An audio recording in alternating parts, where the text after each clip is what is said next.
à l'ordre, s'il vous plaît. Merci, Madame la Secrétaire. Bonjour et bienvenue à tous. Good morning. Welcome, everyone. Tout d'abord, je tiens à souligner que nous sommes réunis sur le territoire traditionnel non cédé des Algonquins. Je remercie le peuple algonquin et rends hommage à ses aînés. CRTC is holding this public hearing as part of a comprehensive review of mobile wireless services. The review is significant.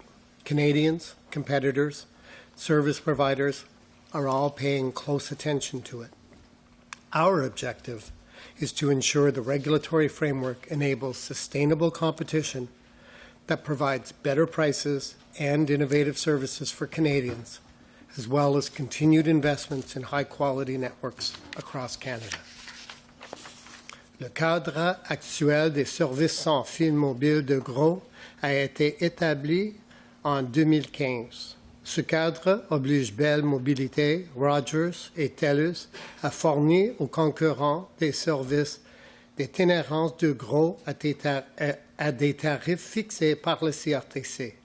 Ce régime devait rester en place pendant au moins 5 ans pour permettre le développement d'une concurrence durable.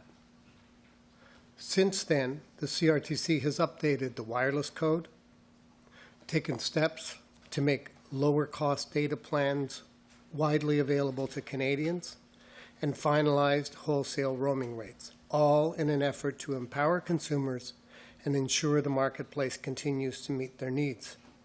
We also made access to mobile, wireless, and Internet services part of the universal service objective. We want Canadians to have access to world-class mobile wireless services in terms of coverage, quality, and price, Entre 2016 et 2018, les fournisseurs des services sans fil ont investi plus de 7 milliards de dollars dans leur réseau pour étendre leur portée et améliorer la qualité de leurs services. Selon nous données les plus récentes, 99% de la population a accès à la couverture LTE et 95% de la population a accès à la technologie LTE-A.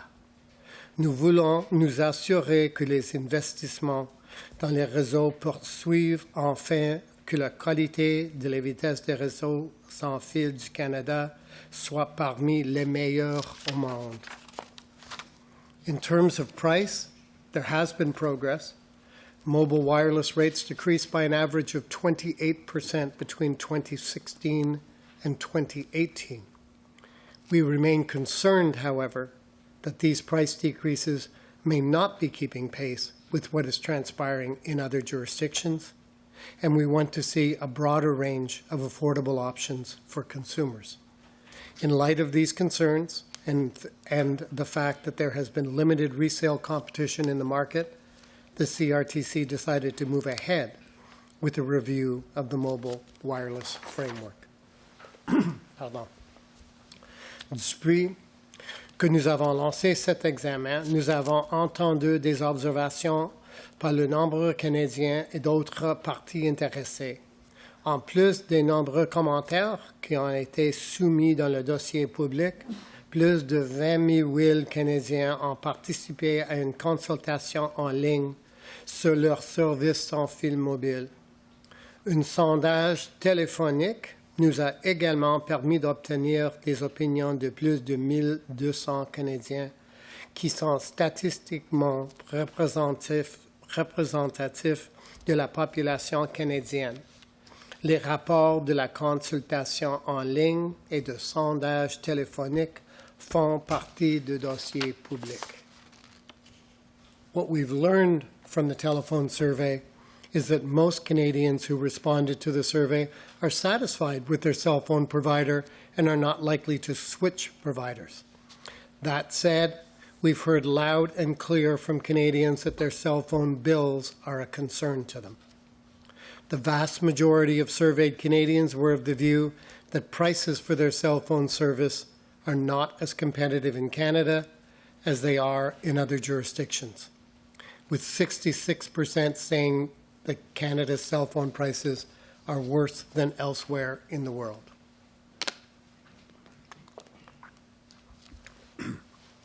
Clearly, this is an important issue for Canadians and for the Commission. Lors de cette audience, nous nous concentrerons sur 3 éléments clés. Premièrement, nous examinerons l'état de la concurrence dans le marché des services sans fil mobile et déterminerons si les mesures supplémentaires doivent être prises pour améliorer le choix et l'abordabilité des services.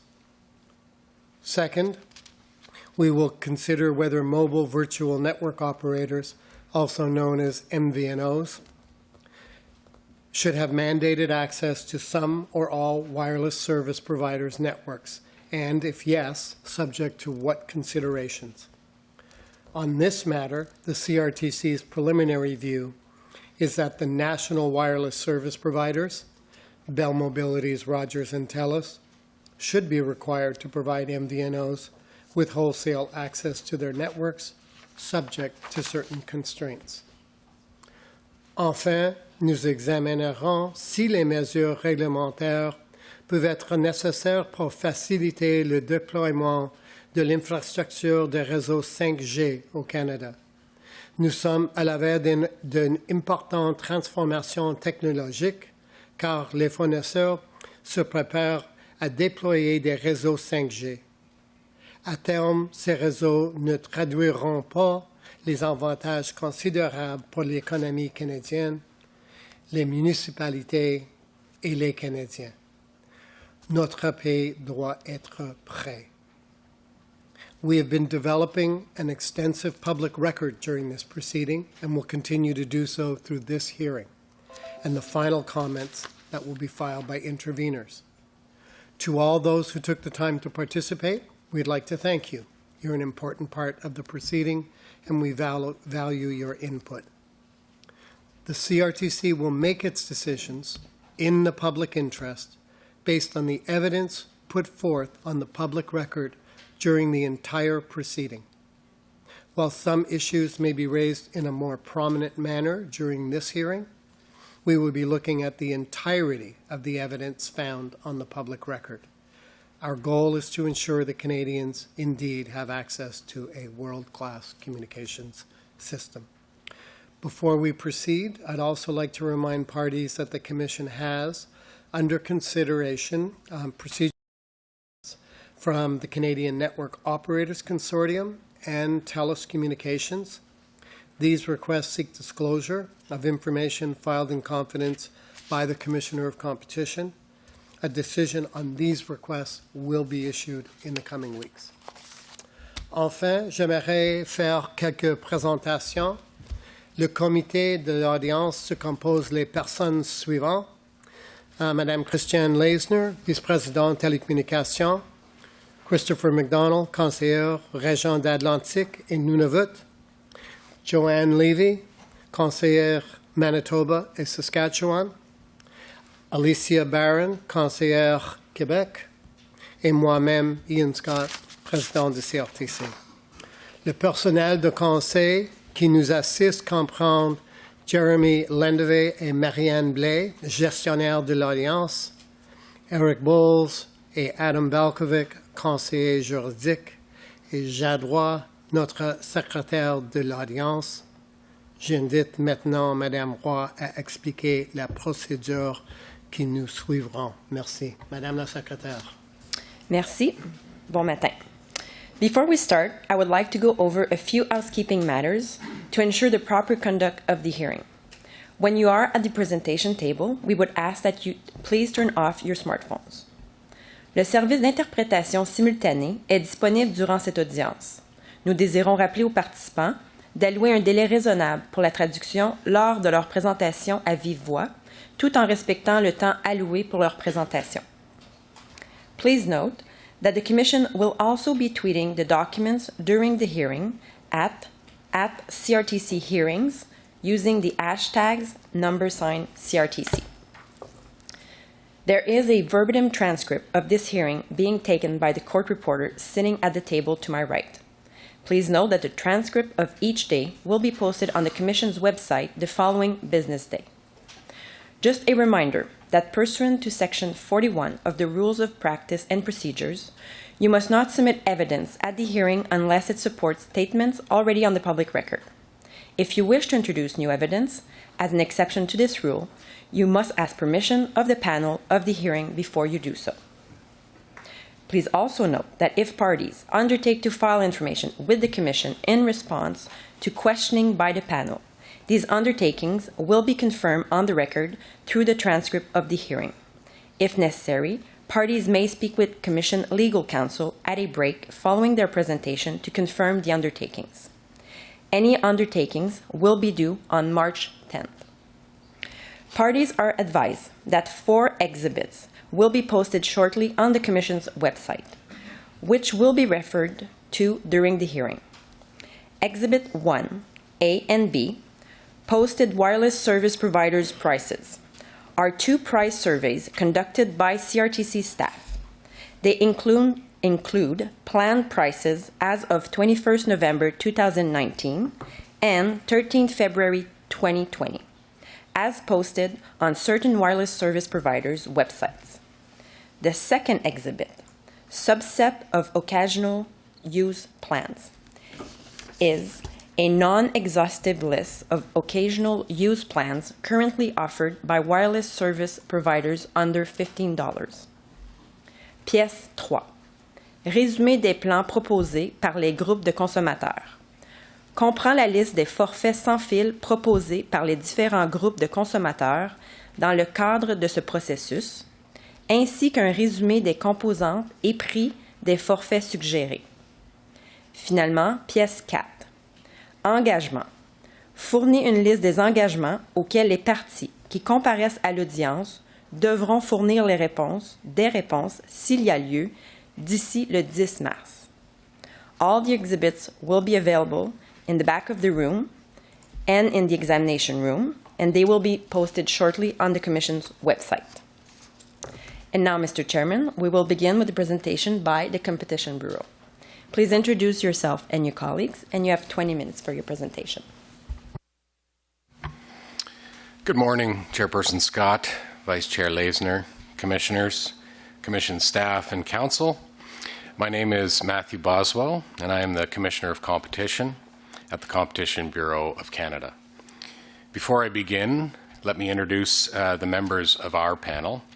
To my immediate right is Laura Sonley, a senior competition law officer in the Competition Promotion Branch, who leads the Bureau team in this proceeding. To her right is Dr. Tasneem Chipty of Matrix Economics. Dr. Chipty is the economic expert the Bureau retained in this proceeding. To Dr. Chipty's right is Derek Lashinsky, legal counsel for the Competition Bureau. Finally, to my left is Anthony Durocher, Deputy Commissioner of Competition, who leads the Bureau's Competition Promotion Branch.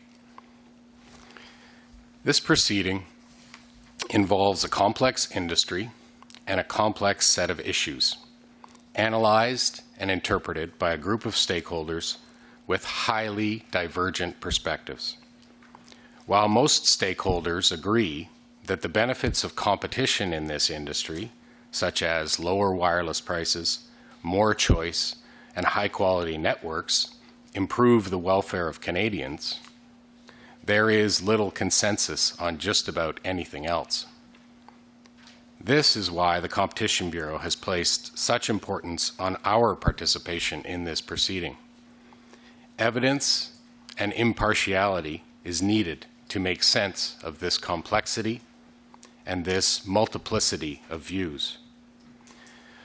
En tant qu'organisme indépendant agissant dans l'intérêt public, le Bureau a le mandat de protéger et de promouvoir la concurrence au Canada. Les recommandations que nous avons présentées dans le cadre de cette instance s'appuient sur les preuves que nous avons examinées et analysées. Comme vous l'avez indiqué dans votre avis de consultation, cette instance vise à faire en sorte que le cadre réglementaire des services mobiles sans fil favorise une concurrence durable qui donne lieu à des prix raisonnables, à des services innovateurs et à des investissements continus dans des réseaux sans fil mobile de haute qualité dans toutes les régions du pays. Dans cette optique, et en nous appuyant sur nos travaux, nous avons proposé ce que nous croyons être la voie la plus prometteuse pour stimuler une concurrence réelle et durable à long terme dans cette industrie. Nous vous remercions de nous accueillir aujourd'hui pour nous permettre de présenter notre point de vue et nos conclusions afin de vous aider à tenir compte de ces enjeux importants dans l'industrie des services sans fil.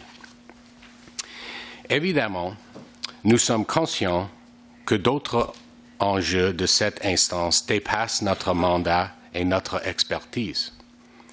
Nos soumissions et les points de vue exprimés aujourd'hui reflètent notre champ de compétences, c'est-à-dire la concurrence. Notre but ce matin est d'expliquer le fondement de notre recommandation d'adopter un modèle de RMV axé sur les installations pour stimuler la concurrence. Pour ce faire, je décrirai d'abord les deux principales conclusions de l'analyse approfondie effectuée par le Bureau et Mme Chipty qui soutiennent cette recommandation. Premièrement, Bell, Rogers et Telus, les trois grands fournisseurs nationaux, disposent d'un pouvoir de marché et exercent leur puissance commerciale dans plusieurs régions du Canada.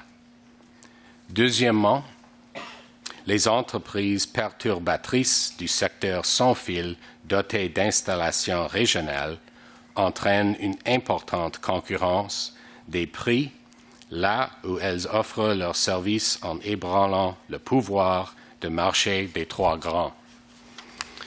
These important findings that underpin our recommendation bear repeating.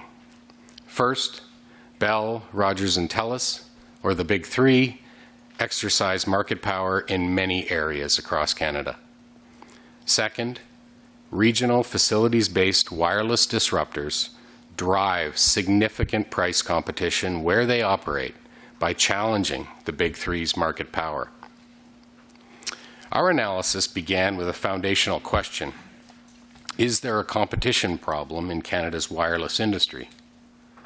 This question is key because, in our view, without a competition problem, there is no need for a regulatory solution. To test whether a market is sufficiently competitive, the CRTC assesses whether firms have market power. This test is also at the heart of what we, at the Bureau, do on a daily basis. There are different indicators of market power, including the level of market concentration, the profitability of market participants, and the presence of high barriers to entry.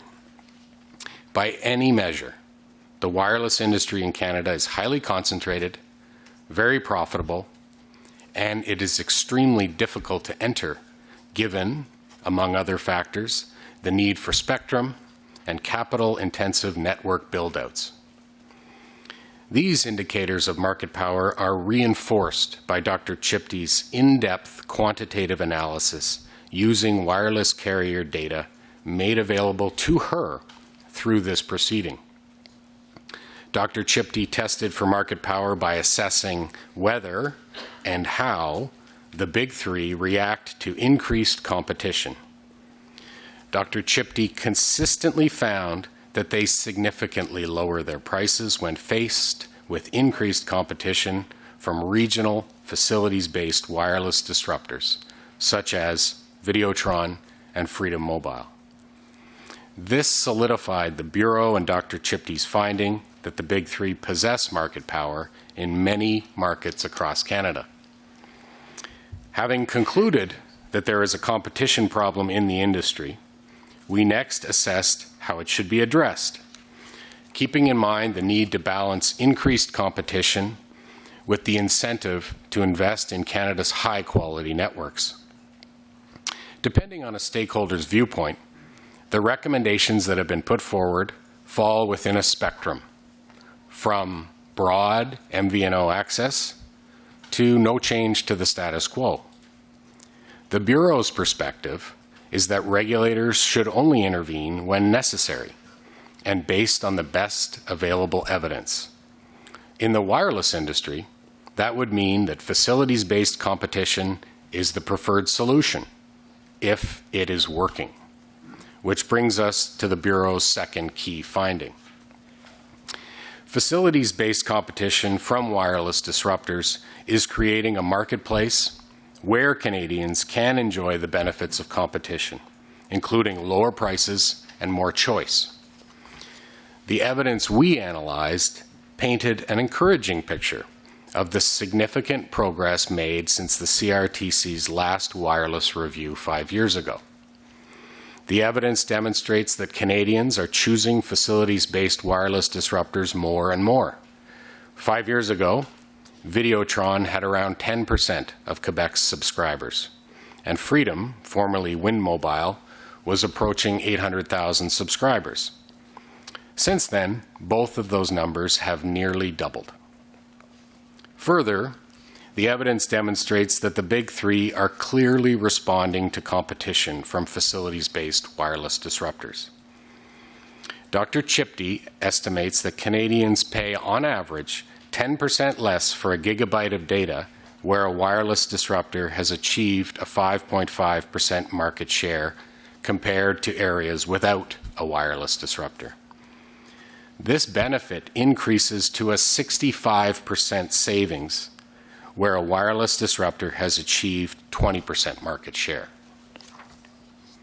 Simply put, in parts of Canada, competition from facilities-based wireless disruptors is increasingly delivering lower prices and more choice. Knowing this, the Bureau proposed a facilities-focused MVNO model aimed at enhancing and expanding the reach of these competitive benefits to more Canadians. In contrast, an MVNO policy without a facilities focus raises several issues. First, an MVNO would rely largely on both their competitor and the CRTC to set the bounds within which they can compete. The competing network operator's incentive would be to raise the MVNO's costs and use whatever levers are available to make them a less effective competitor. A broad MVNO policy may result in more entry than the Bureau's facilities-focused MVNO model, but those entrants will likely be less effective, even in aggregate, because of their cost structure. To illustrate the importance of cost structure, consider that the existing wholesale rates in the context of mandated roaming would need to decrease by up to 64% to offer comparable plans to those of Videotron, SaskTel, and Freedom Mobile. Second, the evidence of the success of broad mandated MVNO policies internationally is mixed, with some policies resulting in greater competition, but not others. Finally, and perhaps most importantly, a broad MVNO policy could weaken or slow the growth and competitive impact of facilities-based wireless disruptors. As mentioned earlier, Dr. Chipty found that Canadians begin to see meaningful benefits when facilities-based wireless disruptors achieve a scale of at least a 5.5% market share. And these benefits are substantially greater where a wireless disruptor reaches a 20% market share. In order to significantly improve pricing and choice for Canadians, these are the targets that we should aim for. A broad mandated MVNO policy could work against this goal by forcing facilities-based wireless disruptors to compete against MVNOs for the same customers on an uneven playing field. Namely, the MVNOs would have access to broad incumbent networks built up over decades, while facilities-based wireless disruptors would be limited to their own networks that are decades behind in build-out. This places at risk the benefits that wireless disruptors are bringing to consumers. Dr. Chipty calculated that just for Freedom, if their forecasted growth were to slow by 25%, it could amount to a savings loss of around $234 million annually due to unrealized price reductions for consumers. For these reasons, to adopt a broad MVNO policy at this stage is a risky bet, when the evidence demonstrates that the entry and expansion of wireless disruptors will continue to pay off for Canadians. Our recommendation aims to encourage and incentivize network expansion by the wireless disruptors through a time-limited regulatory intervention. The facilities-focused MVNO model targets areas where consumers' options are still limited to the big three by promoting growth of the most effective form of competition, facilities-based competition. Wireless disruptors have been aggressively expanding the reach of their networks into these areas. For example, at the end of the period studied by Dr. Chipty, 4 areas remained without a regional competitor. Freedom has since entered all 4 of those areas. Our policy seeks to preserve and enhance the investment incentives of wireless disruptors so more Canadians can benefit from the demonstrated competition that wireless disruptors bring. The facilities-focused MVNO model we recommend is time-limited with a view to a world where wireless disruptors are no longer reliant on their competitors. Wireless disruptors who operate their own network, like Videotron and SaskTel, have full control over their pricing, product offerings, and network quality, allowing them to compete more aggressively given the greater latitude afforded by their cost structure. And importantly, the big three are incented to respond to this increased competition by improving their own offerings, to win new customers and retain existing ones. Some have argued the risk of decreased investment is overstated, since the Bureau did not find concrete evidence to suggest investment decreased after broad mandated MVNO policies were implemented internationally. However, it is important to distinguish between the investment incentives of the big three and the investment incentives of wireless disruptors. In many of the jurisdictions studied, a broad MVNO policy was introduced in part to incent entry by facilities-based carriers akin to the wireless disruptors in Canada.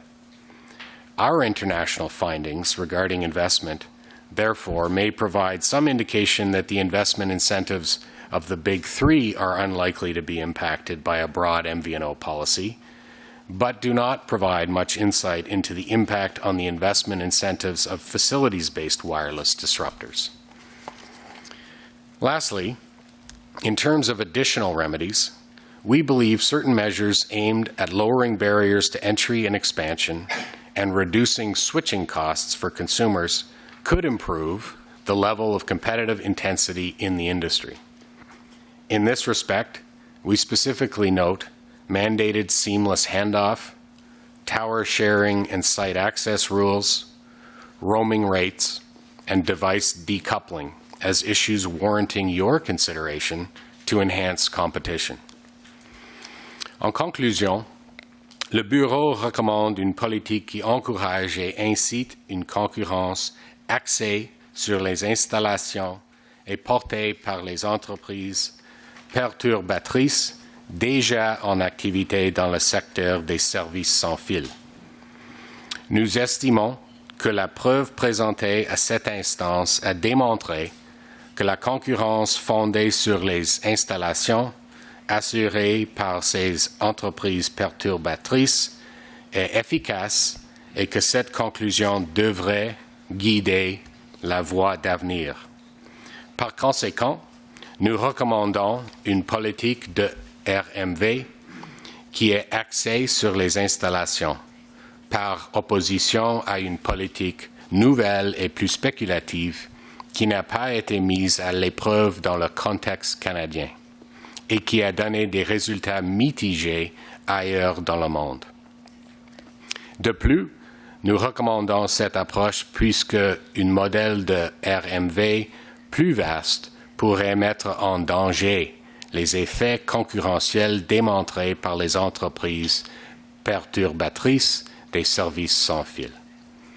Un modèle de RMV plus vaste est une solution moins ciblée qui, puisqu'elle ne présente pas une voie définie vers l'indépendance par rapport aux trois grands, nécessiterait la surveillance et l'intervention continuelle du CRTC.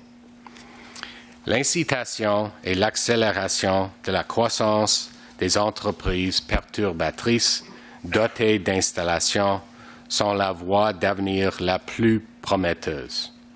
Le modèle de RMV axé sur les installations permettrait à ces entreprises perturbatrices de faire affaire en tant que RMV dans les régions avant d'offrir ultimement leurs services aux consommateurs à l'aide de leur propre réseau. Ce modèle est conçu pour encourager l'expansion et la croissance des entreprises perturbatrices dotées d'installations. Une solution qui a fait ses preuves pour stimuler la concurrence et améliorer les prix et les choix offerts aux Canadiens. Finalement, un modèle axé sur les installations conduirait à une concurrence plus efficace de la part de concurrents indépendants et autonomes et, par conséquent, s'avère la voie la plus probable vers une baisse des prix et une augmentation des choix et de l'innovation pour les clients de services sans fil à l'avenir. We look forward to today's discussion and greatly appreciate your time this morning. We will, of course, endeavor to provide you with clear and concise answers to your questions. Thank you once again for inviting the Bureau to participate in this hearing.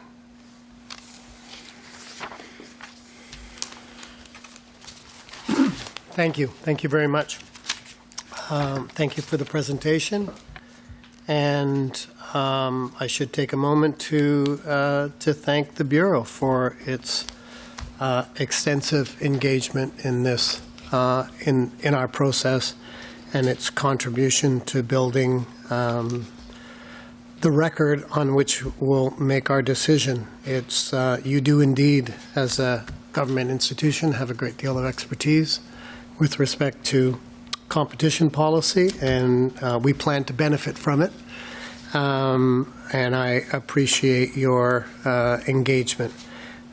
Like any other intervener, however, you won't be surprised that we have a few questions for you. So with that, maybe I'll jump into it.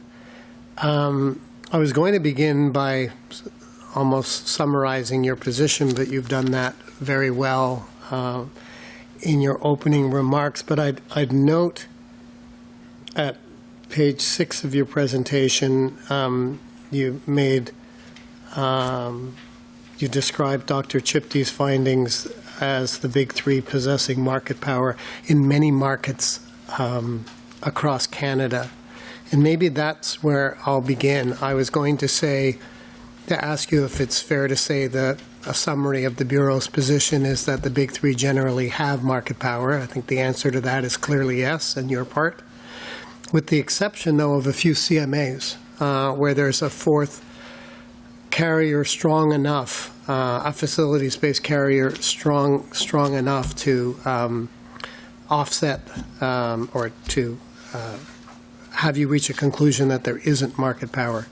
Can you tell me then in which areas the national MVNOs do have market power and which they don't?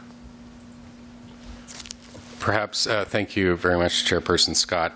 Perhaps I'll just indicate at a high level, and Dr. Chipty can follow up with more details, but markets with no regional wireless disruptor or regional wireless disruptor with less than 20% market share are experiencing the effects of an exercise in market power, since the big three can charge significantly higher prices in these areas.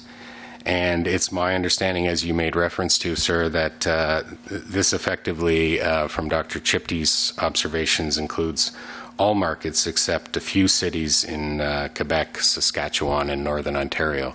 But perhaps I could ask Dr. Chipty to elaborate.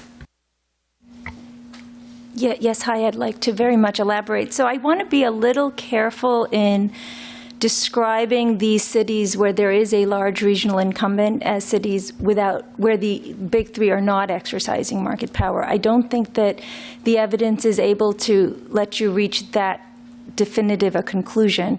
What I can tell you based on the evidence is that the big three exercise less market power in those areas than in other areas.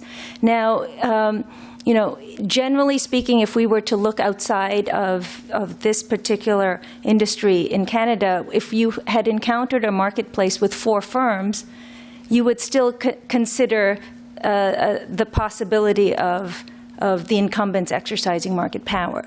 So all I can tell you from the empirical work that I've done is that in the cities where there is a strong 4th incumbent, the big three are exercising less market power than in the other cities. Thank you. Let's talk about market definition maybe for a minute. So, as you suggest in your evidence, the relevant retail geographic market is likely either as narrow as a city or as broad as a province, depending on the region. So again, in which regions does the Bureau consider that the market is provincial? Yeah, I start. So let me just start with the concept and then hopefully get to a more specific answer. So the concept of market definition really starts with understanding the substitution options available to consumers. And so consumers generally can only buy in the areas where they generally live and spend most of their time. And so that means that the relevant geographic markets here are likely to be local, and the Bureau describes it in their report as cities. Now, I've studied CMAs, and so really the data are allowing us to study as granularly as possible are these CMAs, which generally focus around a city and then surrounding areas. But as far as it's necessary to really get your hands around a precise notion of a relevant geographic market, it's been my position, and I've tried to explain this in different places in my report, is that it's, in my view, it's not necessary to draw strong boundaries to delineate the specific geographic markets. Suffice it to say that the notion of a relevant geographic market will help to think through the competitive factors that belong in an empirical model to study movements in prices, but the precise boundaries of those markets need not be defined. And so really what we can see from the geographic pattern of price movements across Canada is that cities where there's a strong regional competitor are experiencing lower prices, and that already tells us that the markets are probably as narrow as that and possibly even narrower. We can't rule that out. I understand that might pose some challenges for us as we try and think about remedies and apply it to a particular market. So we'll come back to that. But even in the context of using CMAs, as you have, would it be appropriate to group CMAs, for example, for conducting a market power assessment then, if certain of them have that characteristic and others are less competitive? Would that be a useful analytical exercise? I think that it's possible that some groupings could be legitimate. I haven't grouped them myself because disaggregate, for the purposes of the empirical exercise, if you will, can cause no harm, but aggregating could potentially mask effects. And so I tried to study this in the most disaggregate way possible, but I do agree with you that there may be some groupings that are natural and appropriate, but I have not applied the groupings. Okay, thank you. Were there, in your studies or analysis, did you find any significant differences in the marketing practices for wireless services by a given carrier across CMAs located in the same province or territory? So generally, as I look to some of the, first of all, I started with looking at the carriers' responses to their promotional activity. There was an RFI specifically directed to the carriers to describe the nature and sort of frequency of their marketing activities. And several of the carriers described marketing activities that were formally implemented province-wide, not just to specific cities or specific CMAs, but some of them, like TELUS, has described province-wide marketing activities. But in some follow-on responses from specifically Bell and Rogers, both carriers responded to questions posed by the CRTC with respect to their marketing programs. And what they describe in their own words is that when they are faced with the possibility of losing specific customers, they do target their marketing programs to their vulnerable customers. So to the extent that they're losing customers to a particular regional, they might actually offer targeted discounts to retain those customers or perhaps win them back.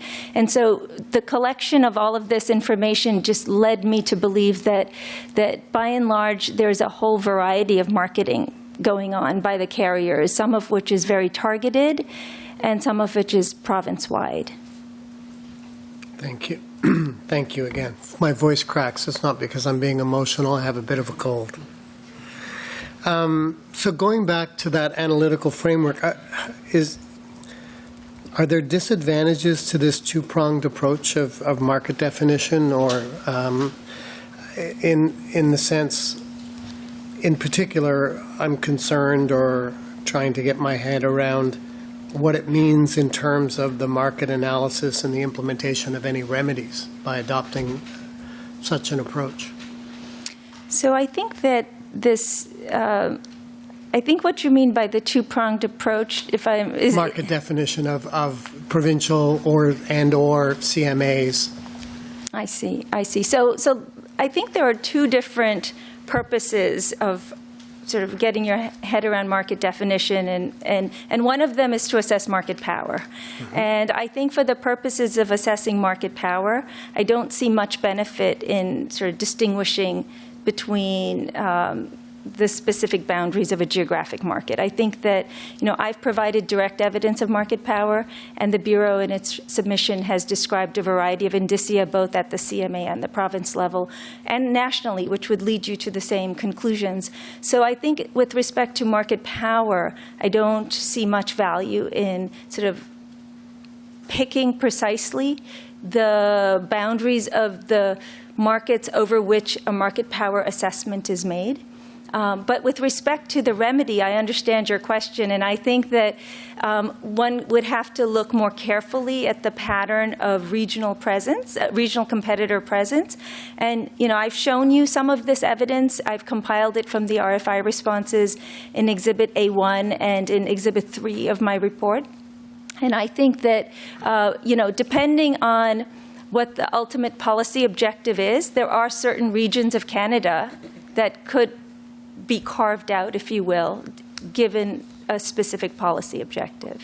Yeah, in particular, I'm thinking, as the Commissioner outlined at the outset, we want to use regulatory solutions where there is a problem to be addressed.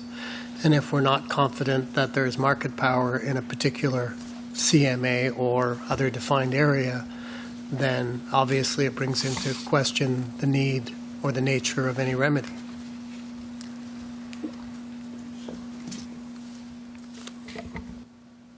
If I may.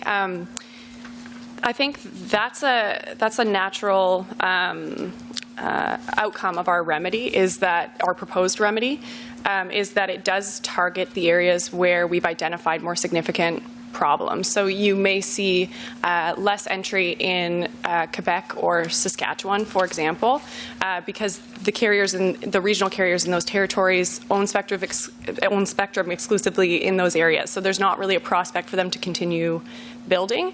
Our remedy does offer scope for them to improve their competitive ability with the 4 additional remedies that we've proposed, but you likely wouldn't see them entering new markets because they have covered most of their territory. I should say that Videotron also has spectrum in the Outaouais, Eastern Ontario region, so you could see some expansion, whereas where you don't have a wireless disruptor, you would see entry in those areas if carriers were to utilize our remedy, because that's where, there would not be a carrier today, but there's spectrum that exists that they could use to deploy a network. Thank you. We'll come back to that because actually I had some questions for that reason about SaskTel and Thunder Bay as examples. Just back to the definition or using CMAs in provincial areas as defined markets. What about outside the CMAs? How do we look at the market outside of CMAs? So I have done some work looking outside of the CMAs. I described some of it in the report. So, the RFI responses give us some window into what's happening outside the CMAs because the carriers have provided some information both at the provincial level as well as at the CMA level. And so looking at the differences across the two, it is possible to take a look. In general, I caution using metrics to measure the presence of regionals at the provincial level because except for a handful of provinces, the regionals are there in only pockets of the different geographies. But certainly in Quebec and in Saskatchewan, the regionals are largely everywhere. And so you have a good idea that consumers in virtually all portions of those provinces have the benefit of a fourth large competitor. Now, in some of the welfare calculations I've done, what I've looked at is benefits to Canadian consumers living inside the CMAs and the CA of Timmins, as well as what I call the rest of Canada. And the rest of Canada is exactly the geographies outside the CMAs and the CA of Timmins within the provinces themselves. And of the provinces, what I find is that with the exception of Quebec, Nova Scotia, and Prince Edward Island, all of the provinces outside of the CMAs could benefit from the creation of additional regional competition. Okay, thank you. So moving on to prices. The Bureau concludes in its evidence that where prices are lower, it's due to the presence of a fourth facilities-based competitor. Charles Rivers Associates report, filed by Bell Mobility in this proceeding, has an alternative claim, and that is that it's due to lower network quality. So can you comment on that competing view as to what is indeed the driving force for lower rates? Sure, I'll start. I find that sort of bottom line conclusion of the CRA report, which I agree that's also how I understood the conclusion to ultimately come out, a little confusing because there are some contradictory facts, I think, that I tried to reconcile myself. The first seems to be that, CRA's position and Bell's position is that the national carriers have made substantial investments in infrastructure and that the quality of the Canadian networks is quite high, especially in comparison to international networks. And so there's that. And then there's the question of, well, if the network quality is so high, how can it be explaining lower prices? So in particular, the work that CRA has done and the work that I've done looks specifically at the national carriers' prices as a function of regional competitor presence. Now, if the regionals have quality that's below the national quality, then I would expect that the nationals wouldn't have to work so hard on the price front to keep their customers from switching to the regionals. So I guess it wasn't clear to me where the lower quality comes from. If anything, I thought that what CRA might have been trying to say is that the nationals are able to charge higher prices because they're offering better quality, and that with high quality comes a commensurate high price. But that explanation doesn't reconcile with the fact that the nationals are actually lowering their prices when they face regional competitors, while at the same time they say they're continuing to make infrastructure investments throughout Canada. So I'm not really sure how to reconcile CRA's quality argument, except to note that, if anything, it looks like the presence of regionals creates price discipline on the national carriers, and at the same time, the presence of these regionals has not eroded their incentives, to the nationals' incentives to invest in quality or invest in infrastructure. So anyway, I don't know, Laura.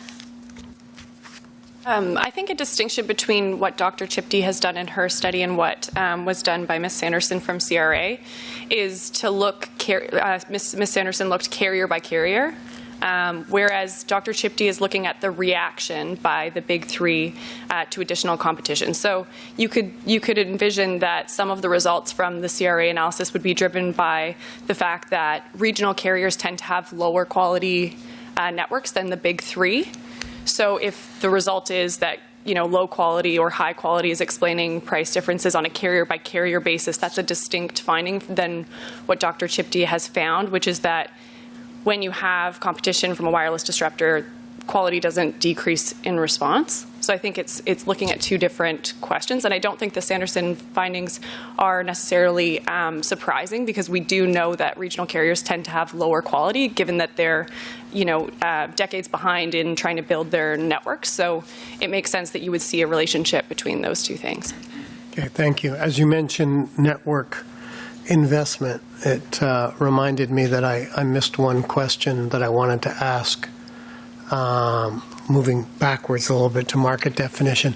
In your presentation this morning, you indicated that at the end of the period studied by Dr. Chipty, that were 4 areas that remain without a regional competitor, but Freedom has since entered all 4 of those areas. Can you indicate what those are? Yes, my understanding, Victoria, Kelowna, Lethbridge, and Belleville. I think I have that correct? Yes, you do. Okay. Thank you. Sorry, I just omitted to ask that earlier. Sorry to change the line of questioning. Back to prices. You mentioned Quebec, and if we take the example of Quebec specifically, moving to another piece of expert evidence, Dr. Dupont has argued that the demand conditions are different in that province, which also explains lower wireless rates for Quebec. For example, he's argued that wireless ARPU has been historically lower in Quebec compared to the rest of Canada, and that there are different general communications consumption patterns, lower demand, for example, for smartphones, a greater reliance on wireline telephony. They may spend less on TV and internet and so on when compared to the other provinces. As was my earlier question, what are your views on those conclusions? So, I agree with, excuse me, I agree with Mr. Dupont that the analysis of prices should account for local demand factors or the sort of willingness to pay by local consumers.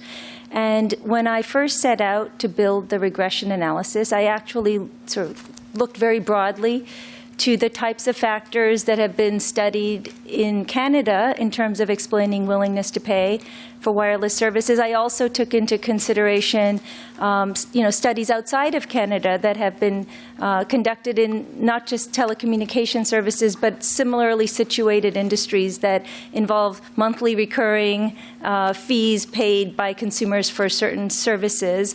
And largely speaking, the types of demand factors that I found to be used by other studies, as well as in my own academic publications, are things like median household income, population density. In fact, Mr. Dupont himself talks about population density as being an important driver of both supply and demand side considerations. And so the regression analysis I do does control for the cross-sectional analysis, does control for those factors.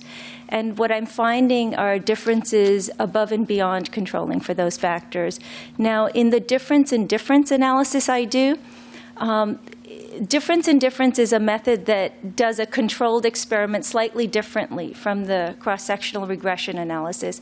In difference, I compare a geography and a time period where where a change has occurred. In the examples I study Freedom's introduction of the big gig or Eastlink's entry into 5 specific CMAs over the sample period. And I compare those areas in those specific sort of studies separately for Eastlink and Freedom to areas that didn't experience that change.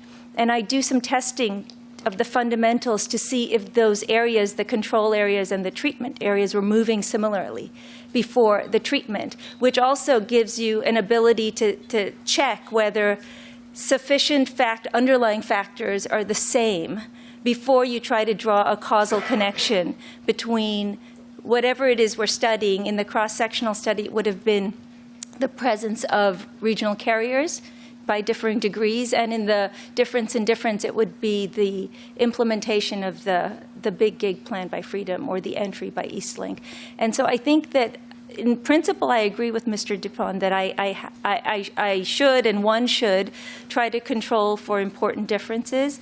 In practice, I believe I've tried to do this in a variety of different ways, and so the results that I've sort of come to are effects that I would interpret causally, given the fact that the different models try to control for differences across geographies. Thank you. The hearing secretary mentioned a number of exhibits at the outset, and for the purposes of this proceeding, staff conducted a survey of advertised prices for wireless service plans as posted by the WSPs first on November 21st, 2019, and then the results were updated prior to the launch of the hearing on February 13th of this year. Both surveys are publicly available, and the results are contained in Exhibits 1A and 1B, and the questions I'm about to ask refer to those exhibits, if you could look at them. So when looking at the cross-province price comparisons, it's been argued at many places in the record that Saskatchewan, Manitoba, and Quebec have benefited most from the presence of a fourth strong regional player. But when I look at the survey conducted in November, the posted prices in Saskatchewan and Manitoba are pretty well comparable to all of the other provinces, and it's only Quebec that seems to stand out. And again, in the updated survey for February, prices for plans with data allowances below 10 gig offered by both premium and flanker brands are similar, it would appear, across all provinces, again, except for Quebec. Is that, in your view, an indication that the impact of competitors in Saskatchewan and Manitoba is not as strong, as that there's a change going on? let me start. Chairperson, I would point you to Exhibit 4 of my report. I won't say the numbers out loud because this exhibit is marked as confidential. But if you look at that exhibit, the numbers and the pattern here are not dissimilar from what you've collected in November. And I think that part of the explanation here is that the raw data are showing prices to be higher, for example, in Saskatchewan than in other parts of Canada where there are smaller or perhaps even no regionals. But these numbers are not controlling for other factors. And what the regression analysis is trying to tease out is it's trying to understand how much of this price difference is driven by the different factors. And what we're learning is that, in fact, prices here in these areas would have been even higher but for the presence of a strong regional. So I would caution trying to look at prices that are affected by many factors when, in fact, what just in the levels as they appear versus prices, versus a model that tries to give you some window into the relationship between the presence of competitors and prices. There is some difference in the larger capacity plans, 10 gigabyte and up, for example. Is that significant in your view?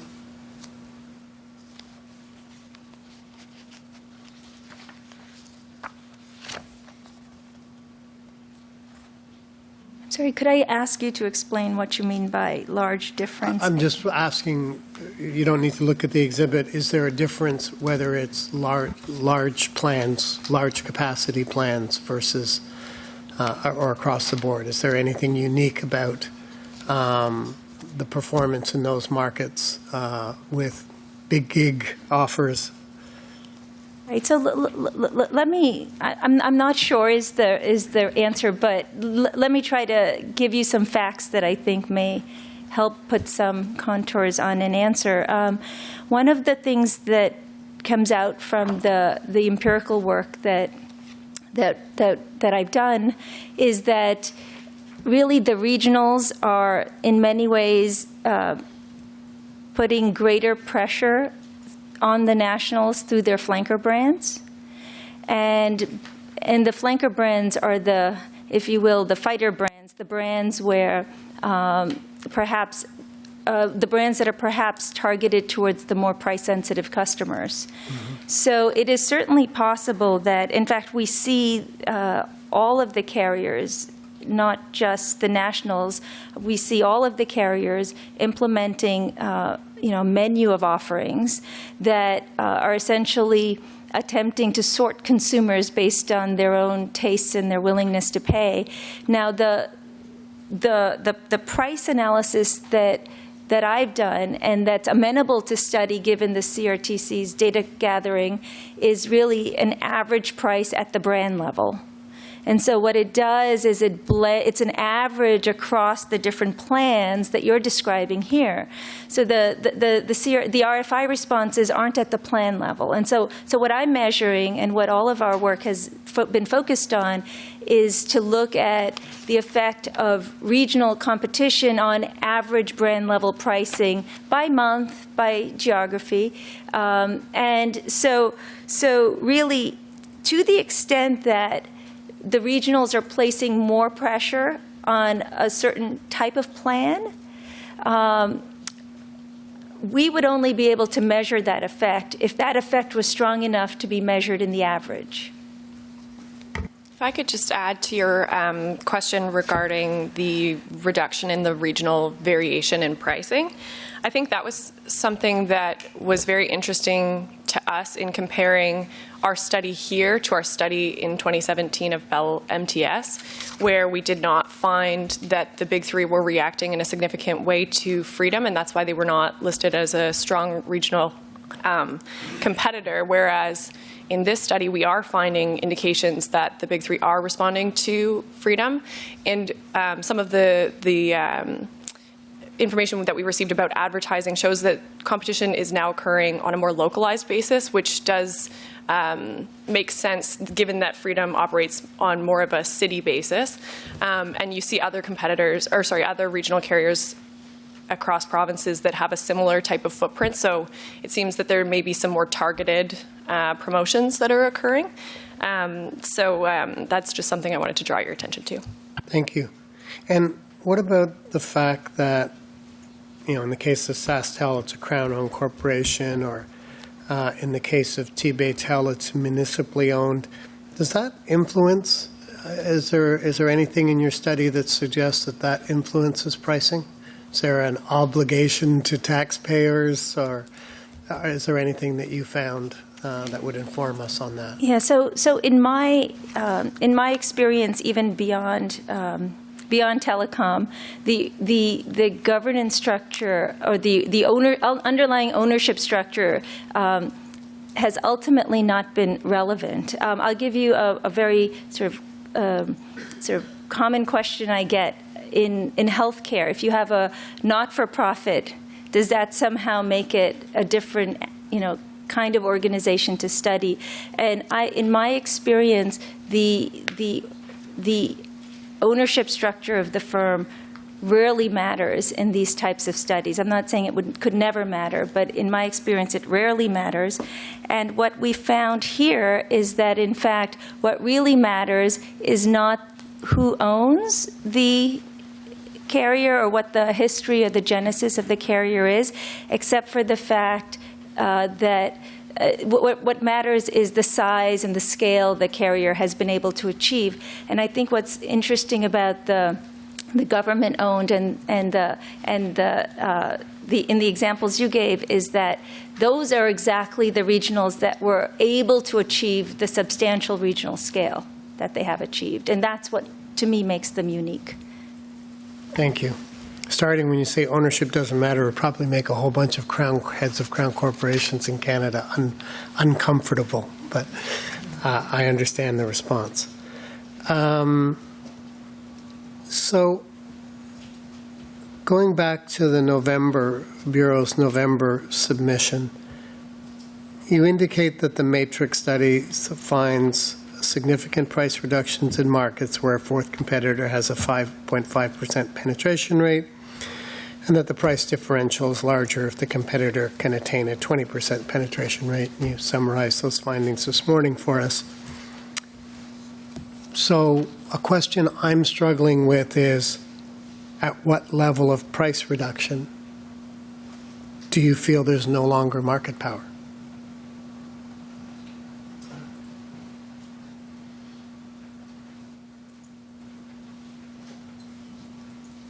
So, it's a really important question. I don't think that any of the price variation that we've seen in Canada can be described as prices generated in an environment where the large firms are not exercising market power.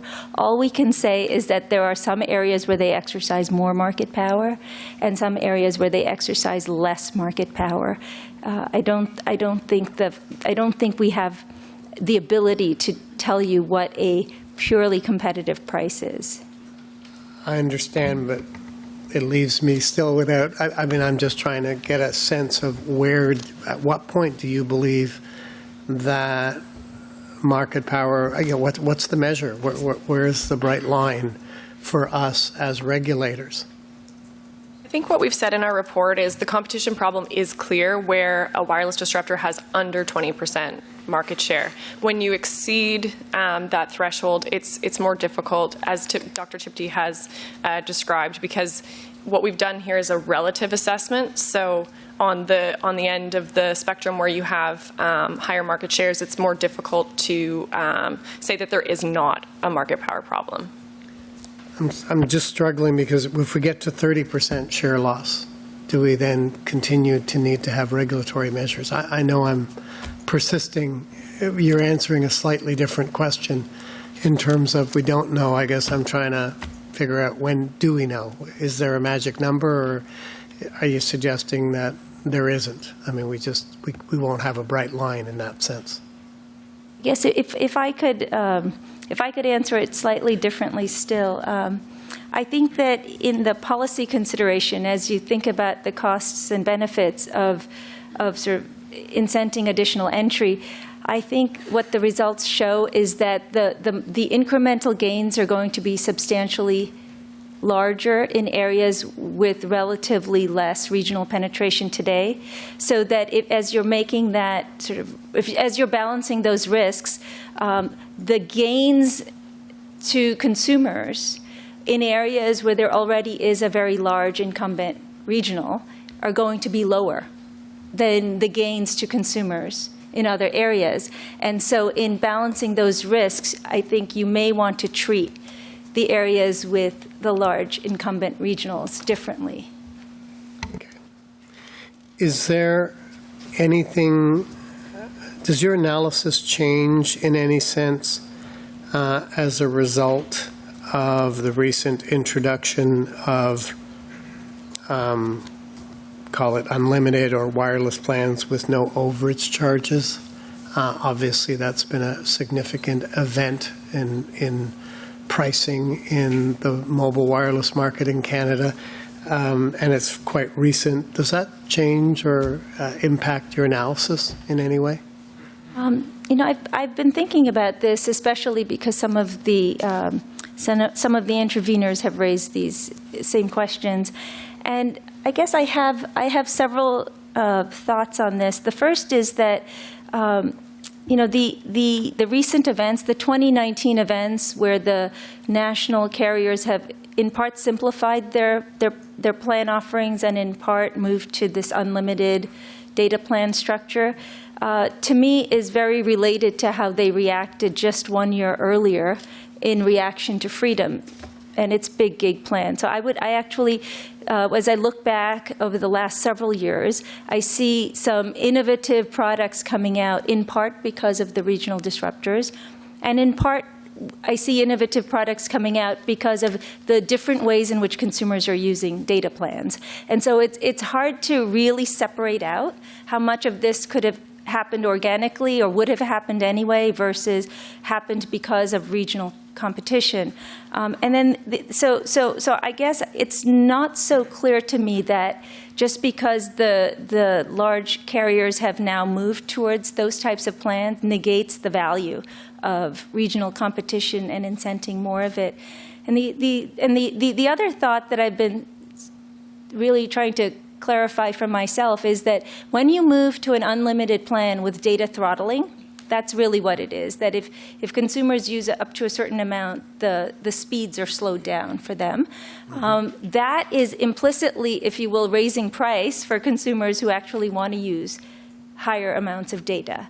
And so the older plans that actually had data overage charges gave us a way to monetize the cost to consumers. And so I'm not exactly sure that simply because they've sort of provided unlimited plans, they're not charging in some way, shape, or form consumers that want to use more data. I think it's also important to consider the magnitude of the decrease in price in comparison to the problem that Dr. Chipty has identified. I think in the Commissioner's opening statement, he identified that when regional carriers can obtain up to 20% share, the price is decreased by 65%, and the decreases that we saw with unlimited plans aren't of that magnitude. So in our view, there still remains a competition issue, and it's also important to consider the shift in device subsidies that occurred simultaneously. Of course, they have there was a significant decrease in the subsidy that customers were receiving at the same time that these unlimited plans came into market. After some action from the CRTC, that has subsidies have returned to some extent, but the Statistics Canada data still does identify that it's, I believe, at 21% higher than it was prior to the launch of unlimited plans. So there is, benefits and drawbacks to the introduction of those plans. Thank you. You mentioned data consumption. I had a question on that. The Bureau's submission is that a lack of competition from regional carriers results in super competitive pricing among the national operators, and that, as a result, Canadians hold back on their consumption of data. In your view, this necessarily has an impact on network quality when compared to international wireless carriers, as there's less traffic on the large networks, the national networks, than is the case for their international peers. Again, going back to Charles Rivers' report filed by Bell Mobility, argues that the evidence doesn't support that argument at either the national or the international level. Could you respond to that disagreement or difference of view? So we didn't find that persuasive to counter the point that we've raised. So the pattern that they've identified is internationally, where you have higher quality networks, you tend to see higher usage. But that's not the case in Canada, right? We have high quality networks, but we tend to see lower usage. So we still think that the point that they've raised or identified supports what we're saying, that it's super competitive pricing that is resulting in customers using less than they would otherwise like to if prices were lower. Okay.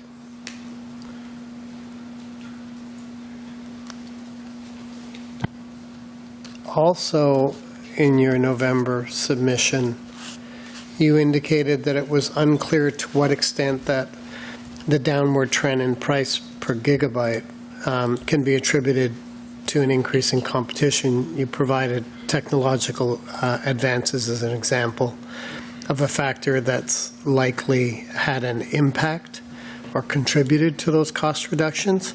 So in your analysis, how do you separate out the effects of competition from technological change or the cost of providing service? Obviously, if the cost curve was going down, then prices should follow.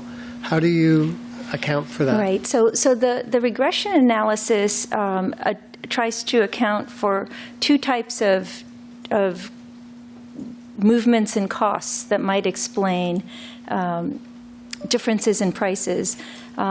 So in terms of the trending that you were describing earlier, just as part of your question, there has been, even from 2016 to 2018, an advancement in technology so that there have been reductions in the cost of providing service. There have also been simultaneously there are also simultaneously differences in cost across geographies, because some geographies are just inherently harder to service. Urban areas, it's even more costly to have customer service people that might go and install and whatever they do at the point of sale. And so there are differences, both temporal differences in costs and that have been coming down, as well as differences in geographies. And so the regression modeling actually controls for both dimensions. So in the cross-sectional regression analysis, this is one of the very important roles of the time trend that's in there. So the regression model has a very flexible time trend that tries to pick up changes in both supply side and demand side movements over time. So that time trend is picking up changes in technology over time. It's picking up changes in consumer willingness to pay over time, and it's also picking up in part the growth of the regional competitors over time. So the time trend is going to capture whatever is common across Canada, across the geographies over time. And then there are some regional cost factors. In fact, I explained earlier, I control for population density as well as median household income.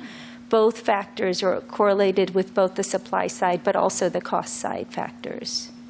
So not to put words in your mouth, both factors are relevant, but you've taken it into account in their regression analysis. That's right. And so then the effects of regional penetration that we're measuring are above and beyond those trend factors.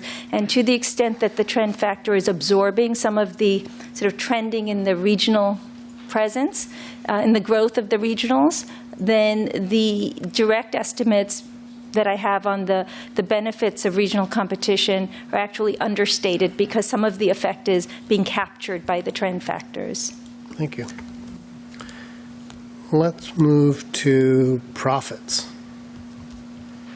In your submissions, you indicate that the three national operators continue to maintain large profit margins relative to their global peers as being a relevant indicator. Figure 1 in your submission provides an average EBITDA as a percentage of revenue for wireless operators for the G7 and Australia. We note that EBITDA has been criticized on the record as being a poor indicator of profitability. For instance, Rogers submits that it doesn't take into account the opportunity cost of capital, nor does it account for depreciation and amortization charges that are significant in a capital-intensive industry like telecommunications. So do you still consider that EBITDA is an appropriate measure to assess market power? You can look at a number of different cost measures. It's still just an indicator of market power. So in our view, this is suggestive, but it's not definitive in assessing market power. What is more definitive is the direct evidence that Dr. Chipty has put forward, which illustrates that the carriers are able to sustain higher prices in markets where they operate. So in our view, that's more concrete direct evidence. So put another way put the question another way, is profitability a good indicator to assess competition in the market? Go ahead. In Canada, when we look at an assessment of market power, it's been well accepted in courts in Canada in that regard, and it's in our guidelines that the best way to achieve an assessment is to look at direct or indirect indicators of market power. So if we look at indirect indicators, they can be concentration levels, market shares, barriers to entry. And if we look at more direct indicators, we can be looking at profitability levels and also evidence of price discrimination and super competitive pricing when faced with competitors. So in all those instances, we submit that the indicators of market power are there, including profitability. Thank you. That's a good segue into my next question, actually. So the Bureau's merger enforcement guidelines mention a safe harbor for approval of a merger is 35% market share, whereas the abuse of dominance guidelines references a 50% share level for use in finding of dominance in abuse cases. So which thresholds more relevant or important for us looking at the wireless market when assessing market power? So let me start with the difference as to why there are two. In Canada, the abuse of dominance provision is a three-part test. You have to show dominance, a practice of anti-competitive acts, and that is leading to a substantial lessening or prevention of competition. Dominance has been interpreted by the courts to being tantamount to showing a substantial degree of market power. So it's really a question of degree. And that notion of substantial market power is really unique to the abuse of dominance provisions. So that's why our guidelines, we've tried to note the relevant jurisprudence largely flowing from guidance from our Toronto Real Estate Board case on that notion. But generally speaking, when we speak of market power, I think we're working with the definition that's been adopted by the CRTC, that it's the ability of a firm or group of firms to profitably maintain prices above competitive levels. How do those thresholds translate into the matrix study, into your study, Dr. Chipty? So the matrix study doesn't rely on these types of indicia of market power, though they're compatible with them. And what I mean by that is if you calculate, some of these indicia, let's say HHIs, or just look at the four-firm combined market shares across the CMAs in Canada, what you'll find is that these measures of indicia will be very correlated with the presence of strong regionals, so that it will appear that areas with strong regionals are less concentrated than areas without strong regionals. Because imagine you go from 3 firms to 4. So that will naturally affect the concentration index. And so essentially what I'm finding is that prices are lower in areas with strong regionals. That's compatible with the finding that you would expect prices to be lower in areas with less concentration. Thank you.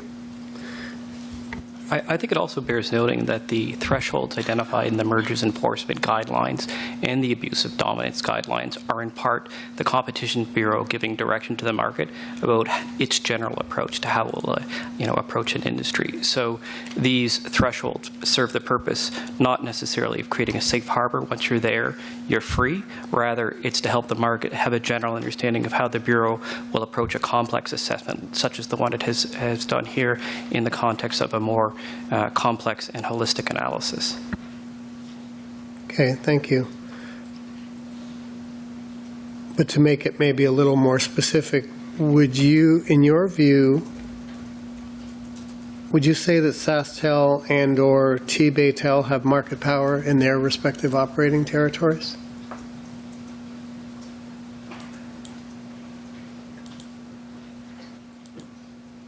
We haven't addressed specific instances of regionals that could have market power, and just to echo what our counsel said, these market share safe harbors are really thresholds.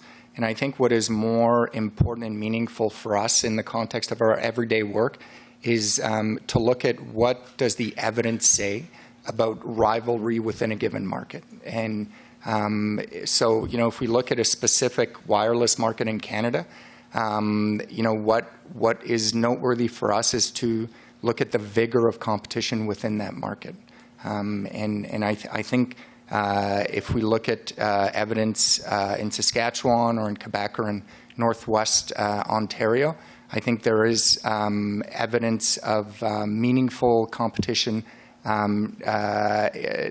notwithstanding the regional provider having a significant market share. Just continuing on in the area of market concentration for a second, would it be appropriate to use penetration rates instead of market share in a competition assessment of a wireless market? So in this particular case, we've actually shown it to you both ways. Exhibit 3 shows you market shares, so subscriber shares, and Appendix A1 shows you penetration, which is subscribers divided by population. And generally speaking, I mean, the levels are different, but and the numbers move around, but the patterns are very similar. So I don't think, in my view, at least in this application, it will make much of a difference one way or the other. Thank you.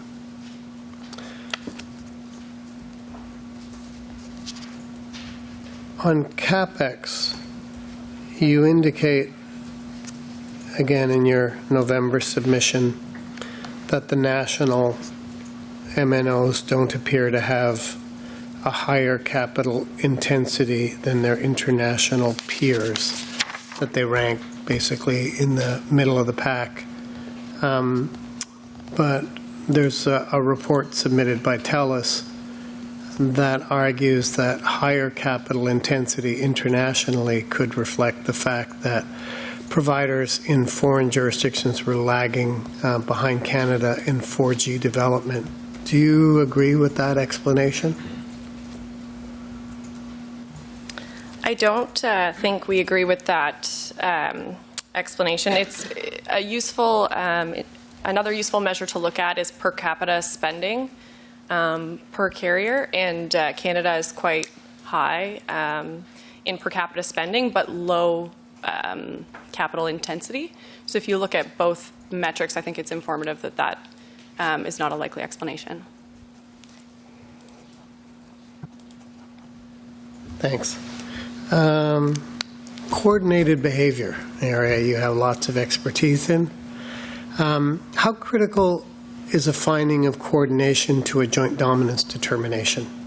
In your guidelines, you say it's not necessary, but that it would be probative. Can you help me understand a little better why a finding of joint dominance doesn't need to be supported by specific evidence of coordinated behaviors?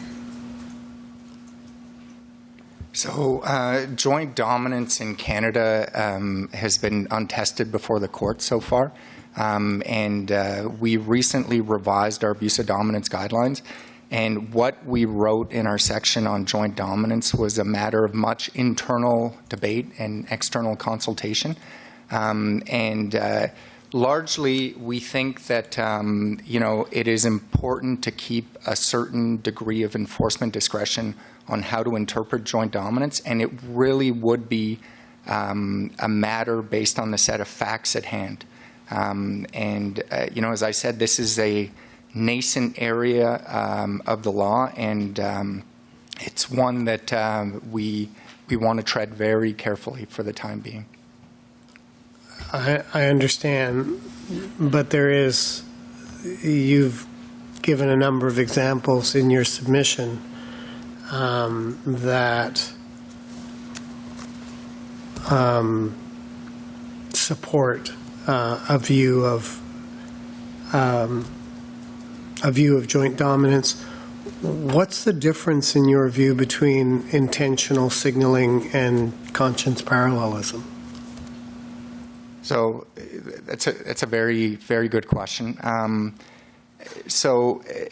notion of coordinating and competitors in a concentrated industry showing accommodating reactions to certain behavior and monitoring behavior and maybe not being as aggressive as they otherwise would is not necessarily offside of the Competition Act.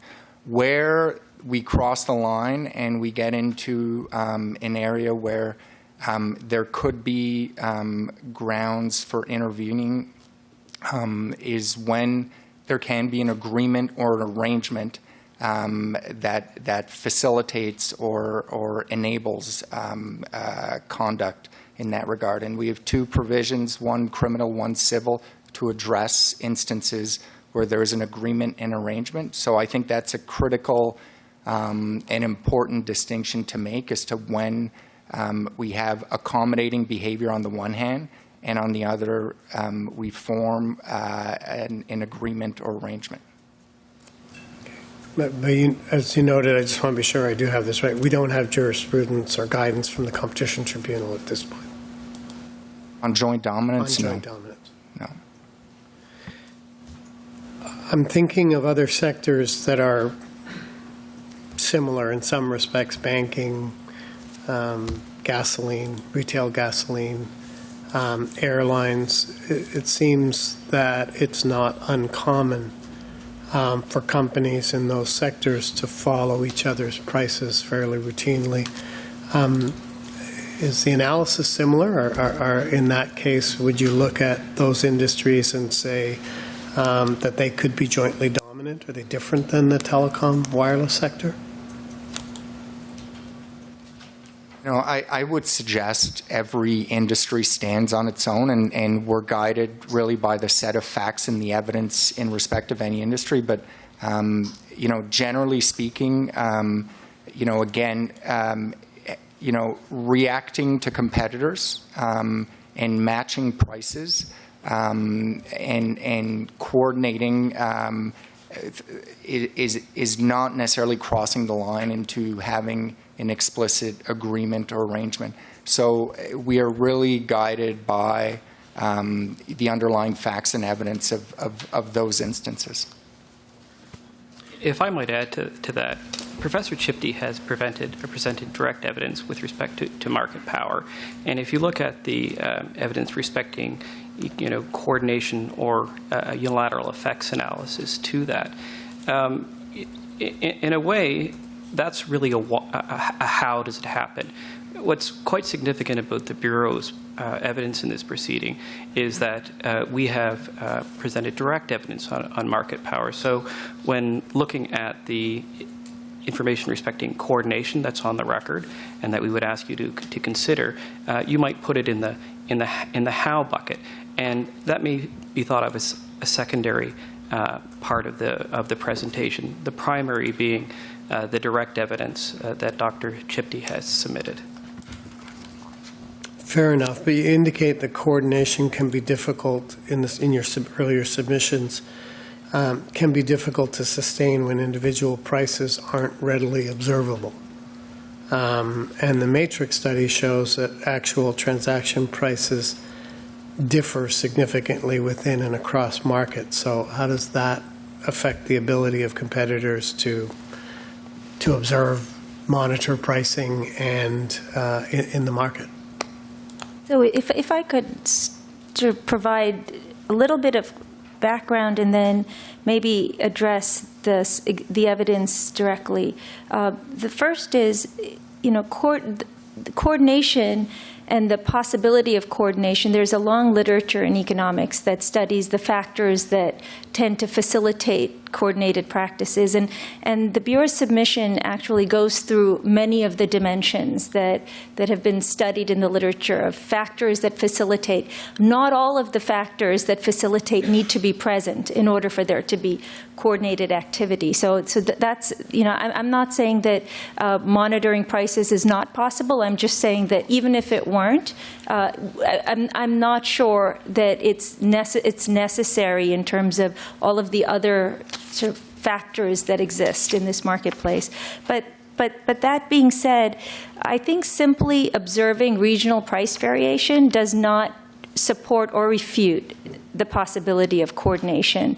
A coordinated strategy does not require uniform pricing across areas. A coordinated strategy could very well be compatible with different responses under different circumstances. So two firms might coordinate to offer lower prices in areas where they face certain market conditions, but had they not been coordinating, they would have chosen yet a different strategy. So coordination doesn't require uniform pricing. Now, the work that I've presented doesn't require there to be coordination, but if there has been coordination or if there is coordination, then the effects of competition could be even greater if it moves the big three further away from a coordinated strategy. Changing subjects somewhat, and I recognize that the Competition Bureau did not have all this confidential information in this area, but what's the Bureau's opinion about network sharing, the current network sharing agreements that exist in the wireless industry in Canada today? So I think we recognized, so we're well aware of the existence of network sharing effects and their competitive significance. I guess we recognize that network sharing agreements, on the one hand, can lead to important efficiencies and lower the cost of deployments of networks. On the other hand, network share agreements between competitors can raise serious competition issues as well. So what matters to us is, the underlying facts of the agreement in question, and it's an area where we are vigilant because these are important agreements. But just to underscore the fact that we recognize the efficiencies that they have, but also the inherent dangers for competition, perhaps. I wonder thank you for that, but I wonder if I can just push you or prod you a little bit further. When do they become anti-competitive? When do network sharing agreements become a problem? Do they have an impact? Do the existing, in your view, do the existing agreements have an impact on retail competition in the wireless sector in Canada? So when when could they have an impact is a matter of the evidence, obviously. And under the Competition Act, so if we look at our provision that deals with competitor collaborations, the test is that of resulting in a substantial lessening of competition. So the question is, would an agreement maintain, enhance, or create market power? And there are many forms where that could happen. And oftentimes with large, complex agreements, the devil is in the detail as to what the terms say, which terms are legitimately or legitimate commercial terms to achieve an efficiency-enhancing outcome, and which don't appear to serve any legitimate commercial or efficiency-enhancing purpose and harm competition. So it's really looking at the specific terms of any competitor collaboration agreement to identify where there could be harm. And every agreement, I think, stands alone and needs to be looked at with a view to understanding not just the key terms, but their underlying rationale as well. Thanks. On the basis of the information that you do have, do you think that the presence of network sharing agreements in Saskatchewan and Quebec influence the ability of regional carriers and national operators to offer competitive prices? So for what I would say there, I fully appreciate the question. For the purposes of this proceeding, we did not study individual network sharing agreements and their potential impact on competition. Okay. Last question in this area, do you think they also have, the sharing agreements have an impact on network quality? Is that the offsetting parameter? You know, at a theoretical level, I think it might. If a network sharing agreement is going to result in faster deployment of new technology, I think that you could look at it as an improvement to quality if you have quicker deployment of a new technology. Okay, thank you. I have some specific questions about the matrix study. Maybe we'll start with the absence of TELUS data in the study. We note that TELUS didn't readily have data at the CMA level available to be used in the matrix study. Dr. Chipty, what does the lack of information from TELUS mean for the results? It's a very good question, and I've thought about it quite a bit. So let me start with, you're absolutely right, TELUS did not provide usable data at the CMA month level. TELUS provided responses to RFI 103 at the annual provincial level, so even their provincial level numbers weren't monthly, they were annual. So there was very limited ability to use the TELUS data in the kind of cross-sectional analysis that I've implemented both in the main regression and in the event study work that I did. But that being said, you know, there are two related additional factors that help me to learn about TELUS because of Rogers and Bell. The first is that Rogers and Bell together account for about 65% of subscribers nationwide. And so even in and of itself, studying the importance of regional competitors on Rogers and Bell, I think gives us a really important window into the role of regionals with respect to outcomes for consumers.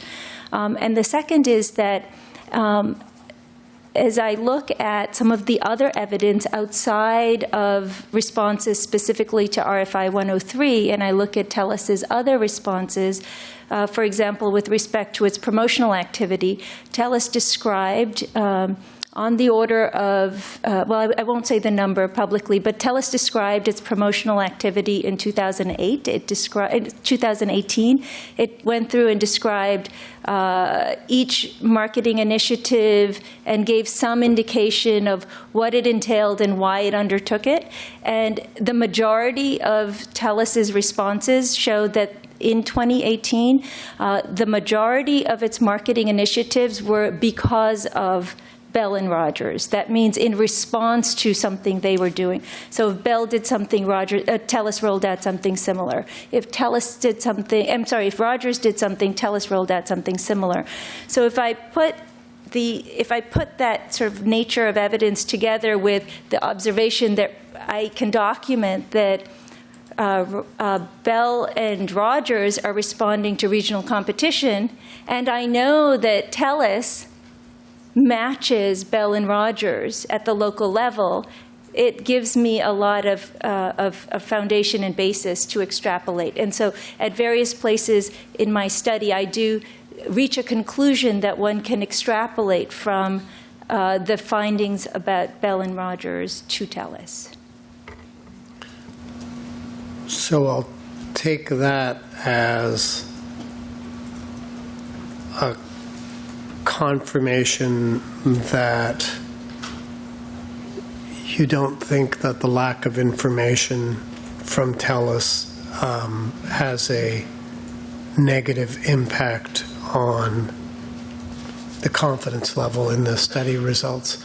Is the opposite true? If you had the TELUS data, would we have an increased level of confidence in the results of your study? It's a good question. I should back up and say that as a researcher, I would always prefer more data to less. And if you had managed to get usable TELUS data, we would have certainly used it and looked at how sensitive the results were to their inclusion.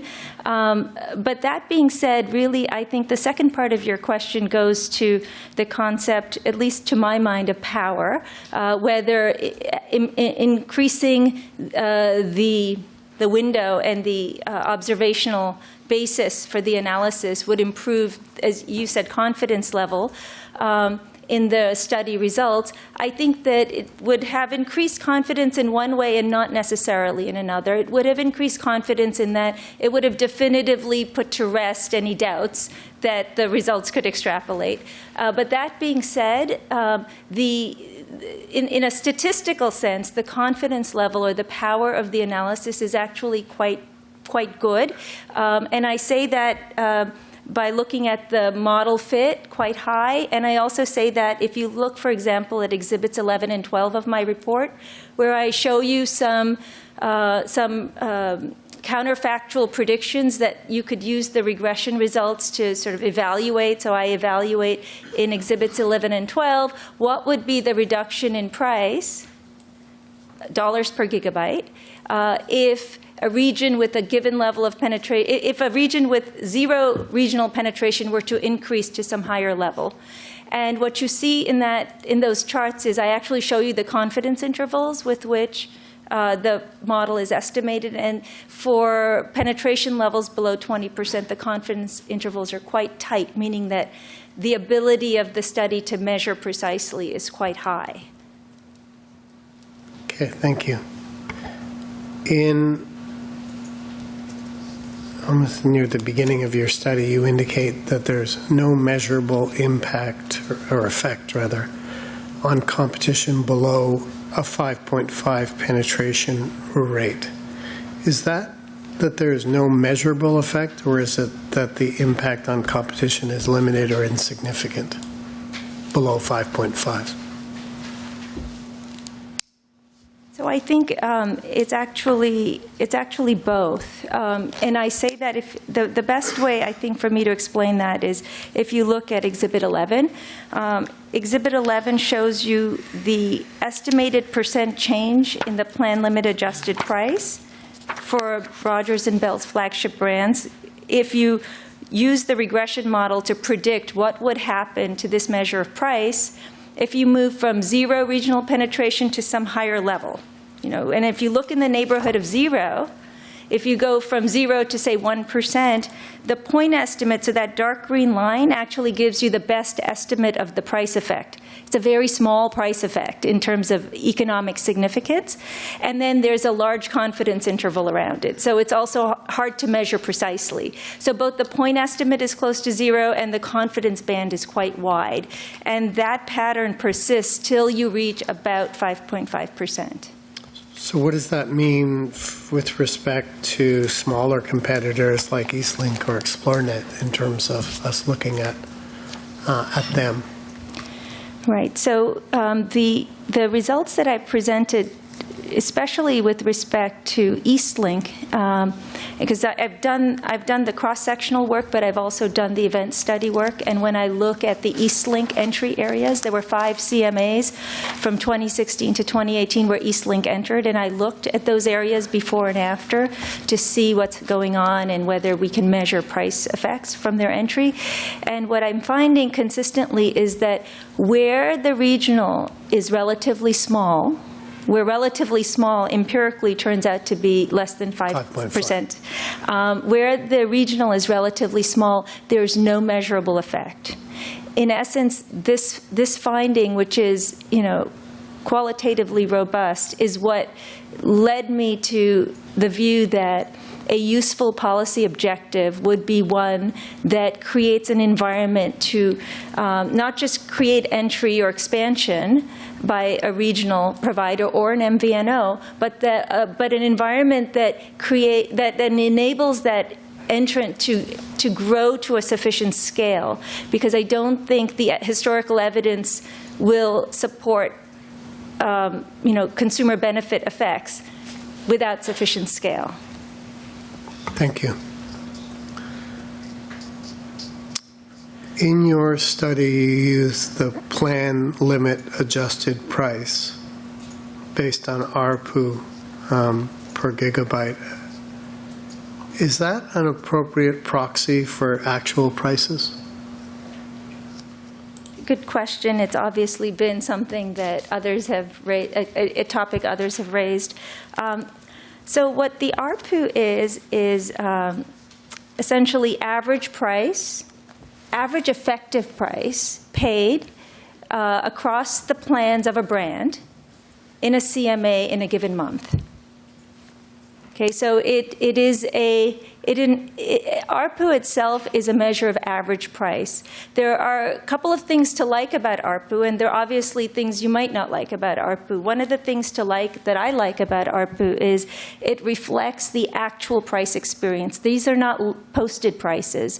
And during this period, 2016 to 2018, the ARPU, which is revenues collected, in fact, for Bell, it's revenues billed, but it's revenues collected excluding equipment revenues for services provided, divided by the number of subscribers that collectively paid those revenues. And what it includes, it doesn't include equipment, but it does include data overage charges. Mm-hmm. And I think that's a really important dimension to capture a price effect for consumers. If I had looked at just plan prices, it would have been hard to figure out how to factor in the additional complexities of when overage charges kick in. So ARPU, the elegant thing about ARPUs is that it automatically reflects the effective price experience of consumers on average. The thing not to like about it is it's on average, as opposed to for each individual plan, set of consumers for a given plan. That said, I will point out that the companies use ARPUs in their normal sort of business assessments, and it's an important indicator to them about how well they're doing on the pricing front. And so I do think it's an important industry-wide measure that's recognized and used in industries where there are these monthly recurring fees. They become a very convenient metric to use. Now, I don't just look at plan limit adjusted ARPU. I look at ARPU separately. I look at plan limit separately, and then I look at the combination of the two. I also look at data usage. So I look at these 4 outcomes, and I look at them in combination. I look at them separately, and I also look at them in combination to see whether the pattern of effects tells a story that makes sense. I think you've already answered it. Rogers and TELUS in particular raised concerns about its use. Is there anything else that you wanted to add in response to their concerns about using plan limited adjusted prices as an alternate indicator of price? Well, I guess there are probably two other things to make the response complete, or as complete as I can think of right now. The first is that Rogers has a criticism of ARPU because they're suggesting that what ARPU is picking up is simply the mix of consumption decisions in different areas. So Rogers suggests that, I think it's Dr. Crandall for Rogers who describes a scenario in which you have two areas with identical offerings, same menu, but in one area consumers are taking the more expensive plans, and in one area consumers are taking the less expensive plan. So he's suggesting that by looking at ARPU, all you're picking up is the mix of the consumption decision, not really price effects. And I think that theoretically, if that really were true, he would have a point, but practically speaking, that's just not true. You can look at the different products offered and the targeted marketing strategies by Bell and Rogers, and you can see that they're not offering the same things in the same areas, or at least not identically in the same areas, especially their targeted products that are specifically intending to compete with the regionals are focused on local geographies. So I think the predicate of Dr. Crandall's sort of hypothetical just doesn't hold in this case. And the second response is really, I think, from Bell and CRA, who suggests that really you shouldn't calculate ARPU adjusted by plan limit. You should just control separately for plan limit. And I would suggest that you could do that, and it's not going to change the quality of the directional quality of the results. I actually think methodologically it's better to isolate all of the decision variables to one side and keep all of the exogenous variables on the other side. But if you did what Bell suggests and what CRA suggests, it's not going to materially change the results of the model. Thank you for that. And just for the record, I think you misspoke when you said Dr. Crandall's evidence for Rogers. That would be for TELUS, although I'm sure he's prepared to send an invoice over to Rogers if it helps the case. I get back on my train of thought here. So when we look at regional provider penetration, is it when it's measured by the subscribers to regional carriers in an area divided by the total population as you used in your study, is that a good proxy for market share, considering that market share is typically measured from revenue? So I don't, well, I guess I don't, in my experience, know enough to say that it's typically measured in revenue. I think that one could do it in both ways. The U.S. merger guidelines actually look at it in both ways, and they have sort of a description of what you might learn from one that you might not learn from the other, but that both can be valid measures of share. And I have looked at it both ways, but the two are quite comparable in terms of where you come out, in terms of the distribution and the relative importance of regional competitors in the different areas. But I prefer for this study, I preferred the subscriber-based, the quantity-based share, if you will, instead of the revenue-based share, for mostly two reasons. One is simply that I can abstract from prices. I can really get, at least directly. Indirectly, prices are there because it affects the volume of subscribers. But I can really focus on, for regional presence, I was really trying to get at the the scale in a quantity sense, because that's when we think about production scale, we usually think about it in a quantity sense, the presence of regional competitors in terms of the physical scale they've been able to achieve in an area. So I thought methodologically the quantity share was better than the revenue share. And then as I looked back at some of the communications monitoring reports, I looked at how the CRTC has historically thought about regional competitor presence, and it has also, these reports also often use quantity shares. And so this is why I chose quantity shares ultimately. Thank you again. On page 5 of your study, you indicate the incremental benefit of adding additional regional competition is smaller and that the overall disciplining effect on Rogers and Bell is more uncertain in areas where the regional competitor has a penetration rate above 20%. Why is this? Sorry, I think the bullet on page 5 is trying to describe Exhibit 11 that we were looking at before. And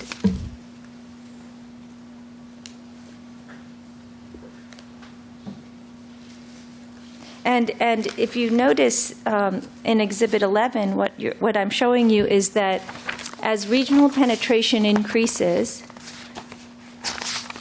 prices decline relative to no regional competition, and the effects are largest, the incremental changes are largest for thresholds below, for penetration below the 20% mark.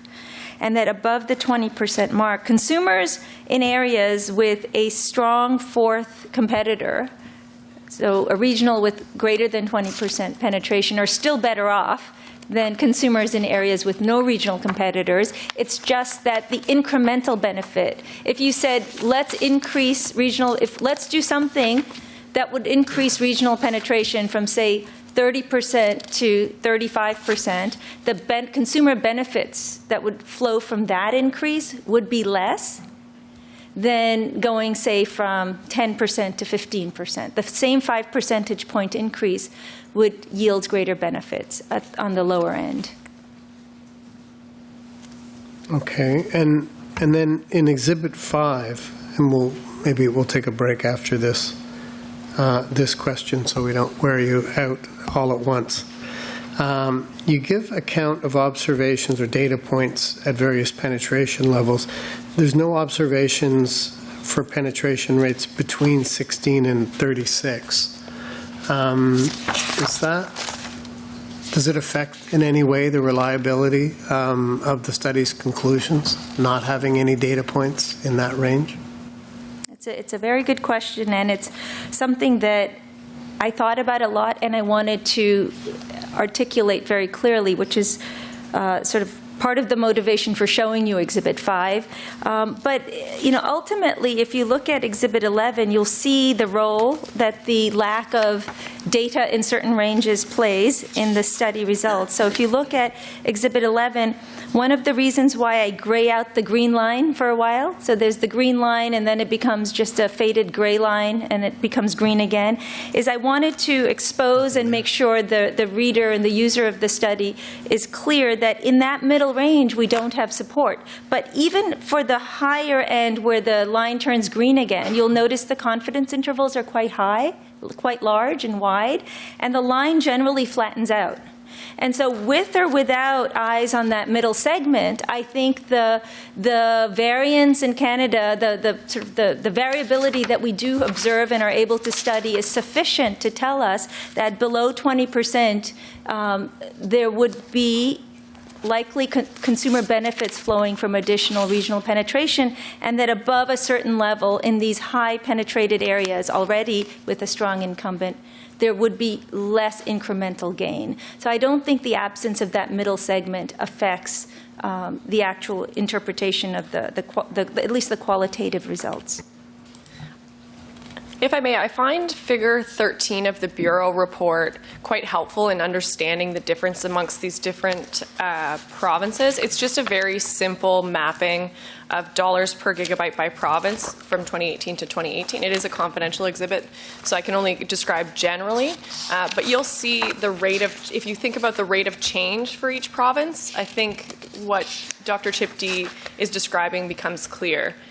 You have certain provinces that started at a much lower level, so the rate of change is flatter. Whereas there's provinces that started at a higher price point and are decreasing more quickly. And that's the difference that she's speaking about when you get sort of past that 35% market or 36% market share threshold. Thank you. I have just a few more questions in this area, and then we'll move on to remedies, but I think this might be an opportune time to take a break. We'll break for 15 minutes, return at 11:20. Thank you.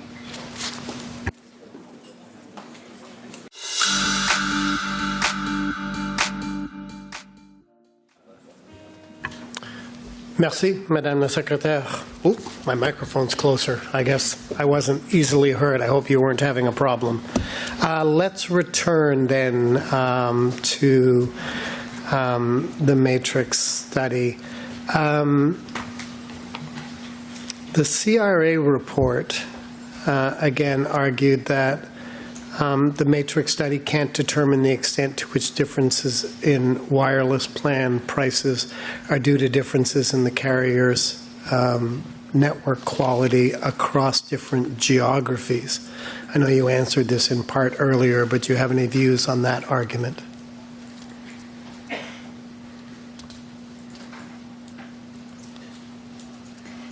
Well, you know, the fact is that the penetration rates follow a specific pattern.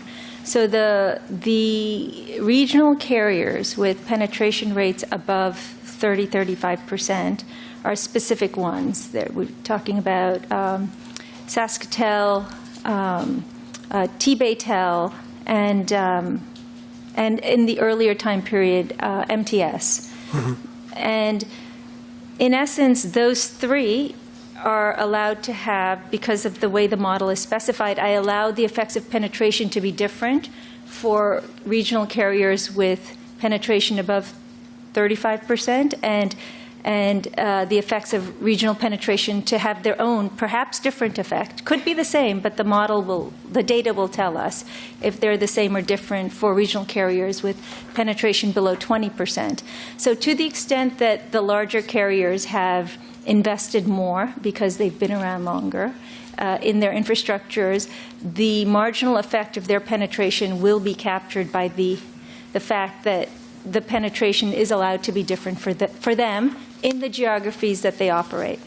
And then for the smaller ones, for Explore Mobile, Eastlink, Freedom, Videotron, those carriers have, in the way that I've modeled the effects of regional penetration, have common effects. You know, they're imposing common effects on the large nationals, so that I'm capturing an average across the four of them.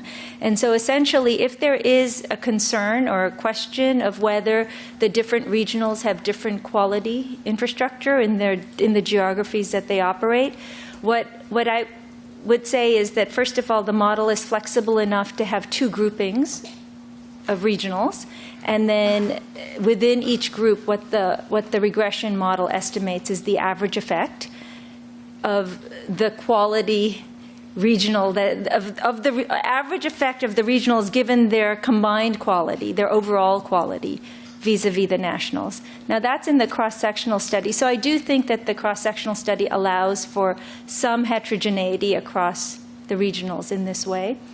The difference in difference work actually is targeted to the geographies with and without freedom.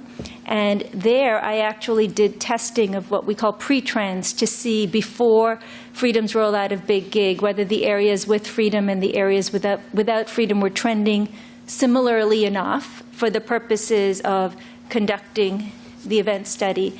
And what I found there is that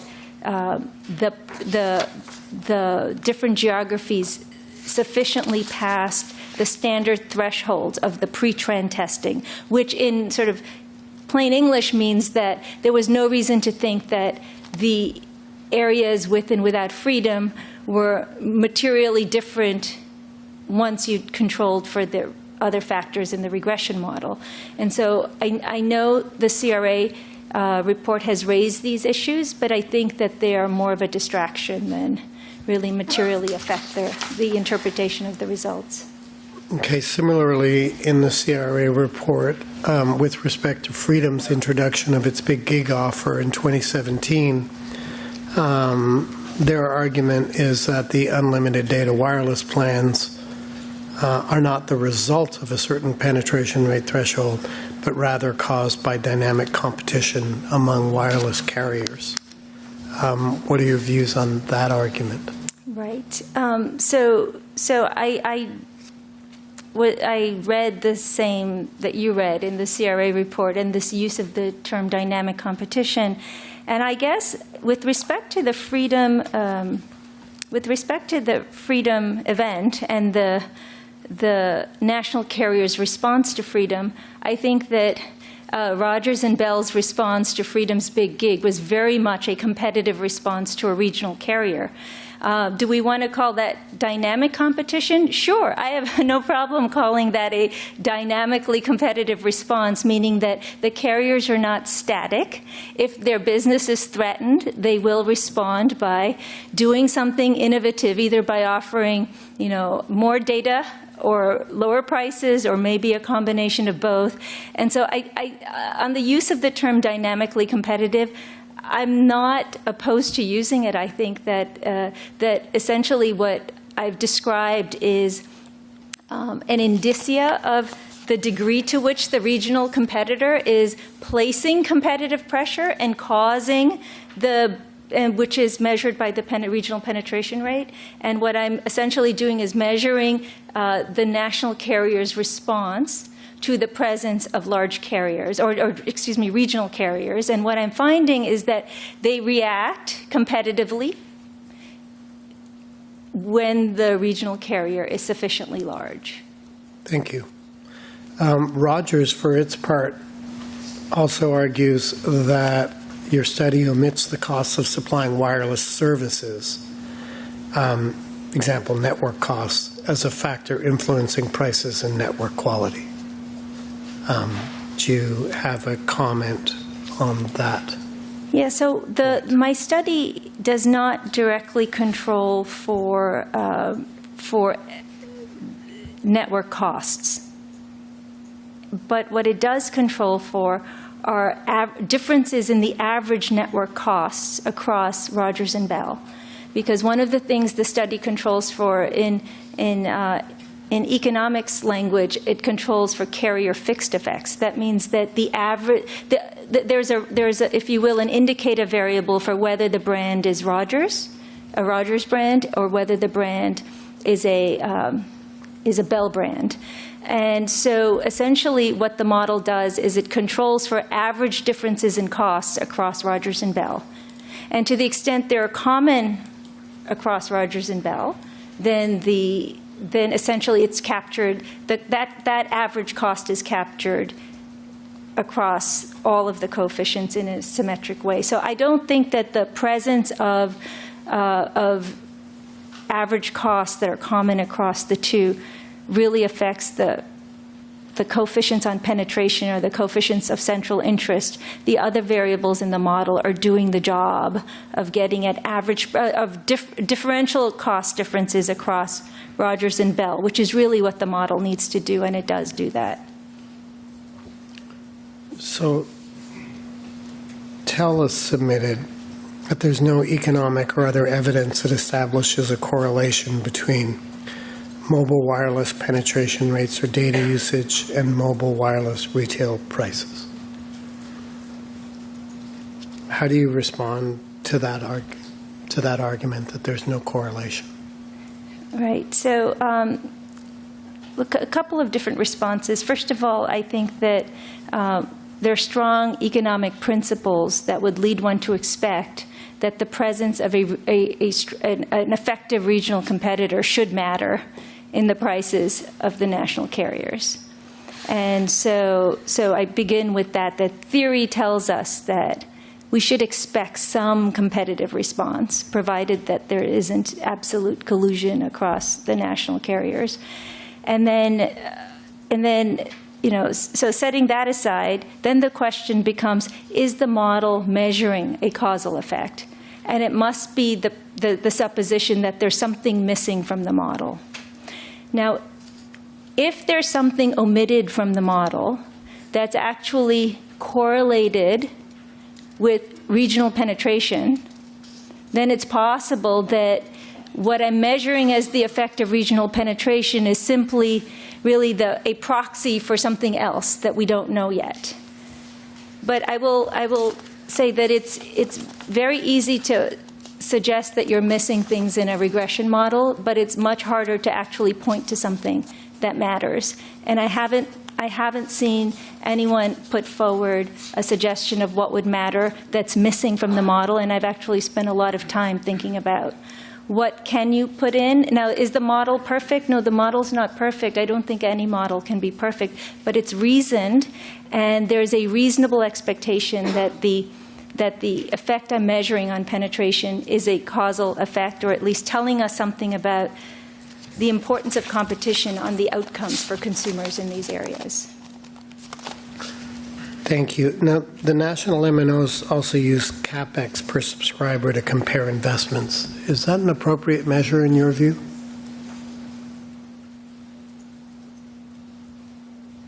I'm sorry, could you ask the question again? The national carriers are using CapEx per subscriber to compare their investments. Is that an appropriate measure in your view? I guess I haven't spent a lot of time looking at that measure. I know that there has been some information provided on CapEx in response to the RFIs, and I did take a little time to look at that at one point. But the problem that I had with reading too much into CapEx, or CapEx per subscriber, which one could calculate, is that it's very hard to distinguish between the different kinds of investments that are happening across the networks, as well as the geographies in which those investments are happening. At one point, I would have liked, I tried to, because I would have liked to look at a correlation between CapEx per subscriber in terms of regional spending and regional penetration. But the data that are available to study, at least the ones that were provided through the RFI responses, were not amenable to that. And so I don't specifically have a problem with looking at CapEx or CapEx per subscriber, but I have a very hard time interpreting those numbers at the aggregate level that they're available and connecting them to some meaningful way to the questions that have been asked in this proceeding. Maybe one last question in this area. Maybe it's a bit of a stranded question, but in this industry, what difference in price level do you think is sufficient to determine a different geographic market?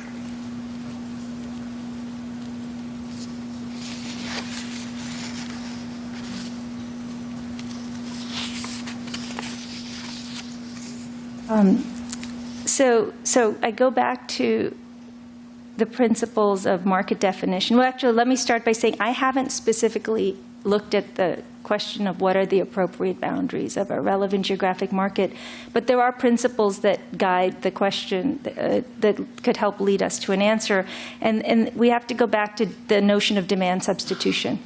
And so at the heart of market definition and thinking about what kind of price differences are sufficient to broaden the market, or what kind of price patterns would you have to see to say, no, you have to go to a broader geographic market, you have to ask whether the price differences, say, in one city are sufficiently different from another. So as a consumer, let's say in City 1 prices were $5 and in City 2 prices were $25. Would consumers in City 2 be willing to move to City 1 in order to avail themselves of those better prices? If the answer is yes, then the two cities should be in the same market. Now, typically in these types of service-related industries, say cable television or wireless plans and things like this, it's hard to imagine that people would actually move because of their cell phone plan. Now, if the choices were across the street you get this and this side of the street you don't, the shorter the distances, the more likely you can imagine substitution in geographies, but broad distances, at least my instinct would be that people wouldn't move broad cities just for a better cell plan. Thank you. Let's talk a little more about more broad issues. In the Bureau's proposal, it suggested that mandated access be limited to carriers that you describe as disruptors. And you added a little bit in your remarks this morning, but how do you define a disruptor and explain how that relates to eligibility for MVNO access? The criteria we proposed for assessing whether a regional carrier would obtain access is the operational, managerial, financial capabilities, and that comes from the test that we would use, for example, in assessing a remedy buyer and whether we think they would be able to build a business and actually compete and constrain the other firms in the market. Practically speaking, what we've described is that would likely be limited to carriers that are already in market and can show that they would be able to build a network within 5 years. So that would mean, carriers that have spectrum in an area, they don't already compete in that area, and this remedy would allow them to expand into that area more quickly than they would have otherwise and offer service. So it's not necessarily that wireless disruptor means, and there's only certain carriers that are wireless disruptors and only they would get the opportunity to enter markets. It's that flexible criteria that we've assigned that we would suggest would be useful in assessing someone who wants to be a potential MVNO. However, as I've mentioned, the limiting factor is that they could credibly commit to building a network in 5 years, so that does limit the pool. So maybe I can probe a little further. Can you identify who that might be then, or expand on further eligibility criteria we might use? Yeah, so we've described in our report some of the carriers we think may be able to use this. Of course, they're better to speak to whether or not they intend to use this, where they intend to use it, etc. But for example, Freedom in the areas where it hasn't already built a network but owns spectrum, so you could think about areas like, for example, Sarnia or Renfrew or Arnprior or the surrounding areas outside of the territory where they've already built, but they own spectrum, so they could expand. And the remedy seeks to provide an incented business case to expand into those semi-urban and rural areas and offer competition, because that was what the Matrix study showed. Those were the areas where competitive outcomes were significantly worse because there was no wireless disruptor. Some of the other carriers that could use it, I think I mentioned earlier, Videotron does have spectrum in certain areas in Ontario as well, so that could be a potential area. There's Eastlink has spectrum in areas where it could expand its network further. T-Baytel potentially also could, for example, Thunder Bay Sudbury, Sault Ste. Marie, North Bay, potentially. That said, it is really important to caveat that this is something that they would be better to speak to. We've just identified the realm of possible entrance.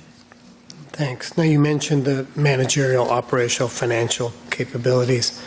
How would we assess that standard in a meaningful way? And do you have any proposals for specific thresholds that we might use? Those detailed aspects of the remedy, we would plan to address if it were the case that there were to be a subsequent proceeding. to determine the specifics of a remedy policy, we would suggest that that would be the best place to come to a landing on some of those terms, because it would be good to have additional information to be able to iron out what is, for example, first you need to know what the metrics are that you're using as an incentive mechanism and a monitoring mechanism to ensure that they're building out, to be able to say, okay, this is what we should look at to assess whether this buyer seems credible. But the types of things that we would look at in assessing a merger buyer, for example, is their business plan, their financial standing, and in this particular industry, a sufficient mix of spectrum would be relevant. So there's a number of different factors. I wouldn't say that's an exhaustive list, and as I mentioned, were there to be another proceeding, that could be an opportunity to dig into that further. Now, you just mentioned spectrum, and again, in your November comments, you stated that only wireless providers who have a sufficient quantity and mix of spectrum but haven't built out are likely to have that operational capability or capacity to meet the target in 5 years. Do you have a definition? Maybe it's the same answer for sufficient quantity and mix of spectrum? Yeah, we don't have a definition at this stage. I think it would be useful to get more information to be able to assess what that would be. So, for example, we theoretically could request documents about previous entry events by similar regional carriers and what spectrum was necessary to enter those markets, and assess whether that would be available to them in this instance.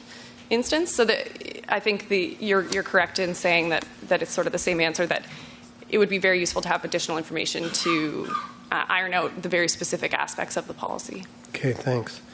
Because I have some questions about the specific MVNO model you propose, but to start off, could you clarify for me, because I'm a little confused as to whether the proposed MVNO model would only apply to areas where a regional carrier has spectrum but doesn't not offer service? Or is it that it would apply to areas where there's no regional carrier presence at all? It's the former. So where they don't currently have a network but have the ability to build or have the managerial, operational, financial capability. They have spectrum but don't offer service. That's right. And your proposal appears to require that MVNO access be mandated at a very granular level. So let's say a carrier buys spectrum in a Tier 4 area and builds one tower, and that covers, let's say, 10% of the market in that area. Under your proposal, would the carrier then have MVNO access for the remaining 90% of the Tier 4 area? So our proposal, they would first get MVNO access, but then after the 5-year period, we would expect them to be able to build out sufficiently that they would be a self-sufficient operator. So I don't think that would be sufficient for them to continue to offer service. But initially, they would only be eligible then for the 10%. Is that, am I understanding correctly? I'm so sorry. I'm not sure I understand the question. That's probably my fault, not yours. Let's try the example again. A carrier buys spectrum in a Tier 4 area and builds one tower. That gives it 10% coverage of the market in that area. So under your proposal, I'm just trying to understand if the carrier would then have MVNO access in just that 10% or in the remaining 90% of that Tier 4 area, and we can go on if you want. And would that carrier be precluded from mandated access to serve the 10% where it does have coverage? Just trying to understand how the mechanics work. It's just an illustrative example. Yeah, no, I understand now. I think, again, that's something that's quite specific, and we would probably want to assess further and not speculate on the spot here. But the intention is that you would have temporary mandated MVNO access over the 5-year period, you would build that network out.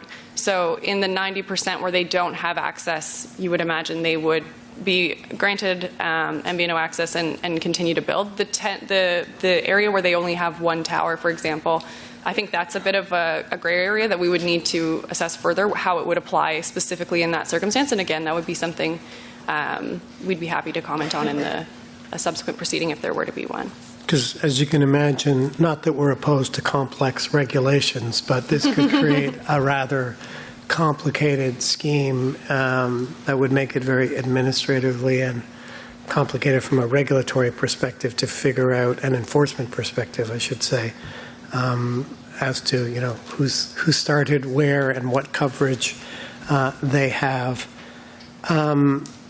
What about areas, would we mandate, in your view, access where RAN has been or soon will be duplicated by a competitor? Is that, and if so, how's that consistent with the Commission's essentiality test? So that would be a scenario, for example, to use an example, in Eastern Canada, Eastlink is currently operating, but Explore Mobile has spectrum and they would like to build and enter as an MVNO. Our policy is intended to be flexible in that case. So were Explore Mobile, let's say in that theoretical circumstance, to find that there was a business case to do so, we would, under our model, we would propose that would be an outcome that could be possible, and it would really depend on whether they met that managerial, operational, financial capability, but we haven't contemplated them being precluded from doing so.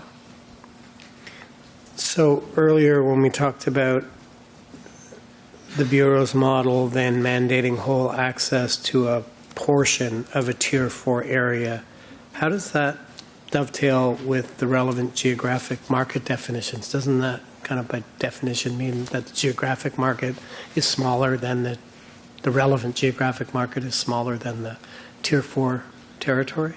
We haven't proposed a specific geographic allocation. Other interveners I know have. That's something that we would want to have a lot more information on to be able to opine on. But one thing with the geographic market, I just want to make sure it's clear. So really the geographic market is local. But what we do here is aggregate up based on competitive dynamics. So consumers, they consume services where they live and where they operate, and service in Saskatchewan is not a substitute for me who lives in Ottawa, for example. So it really is a local product. So, but what our Act and our jurisprudence and our guidelines allow us to do is aggregate up based on competitive dynamics.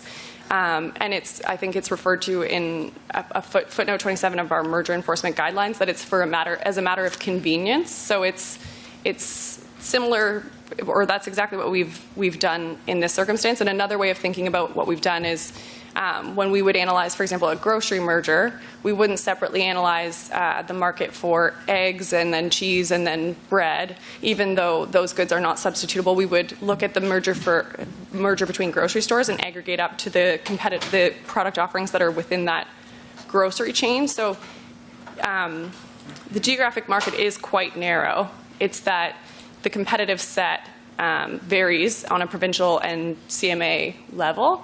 And so that's the distinction there between the geographic market and for example, a Tier 4 area. Okay. Just to pursue that a little bit further, but in your view, would it be possible to do an essentiality analysis then on a Tier 4 spectrum area or a CMA, or would that be too cumbersome? That's not something we studied specifically, so I wouldn't want to speculate. That could be something that we may undertake if it would be helpful to give that some further thought. I just wouldn't want to, speculate and say something here that we wouldn't later agree with.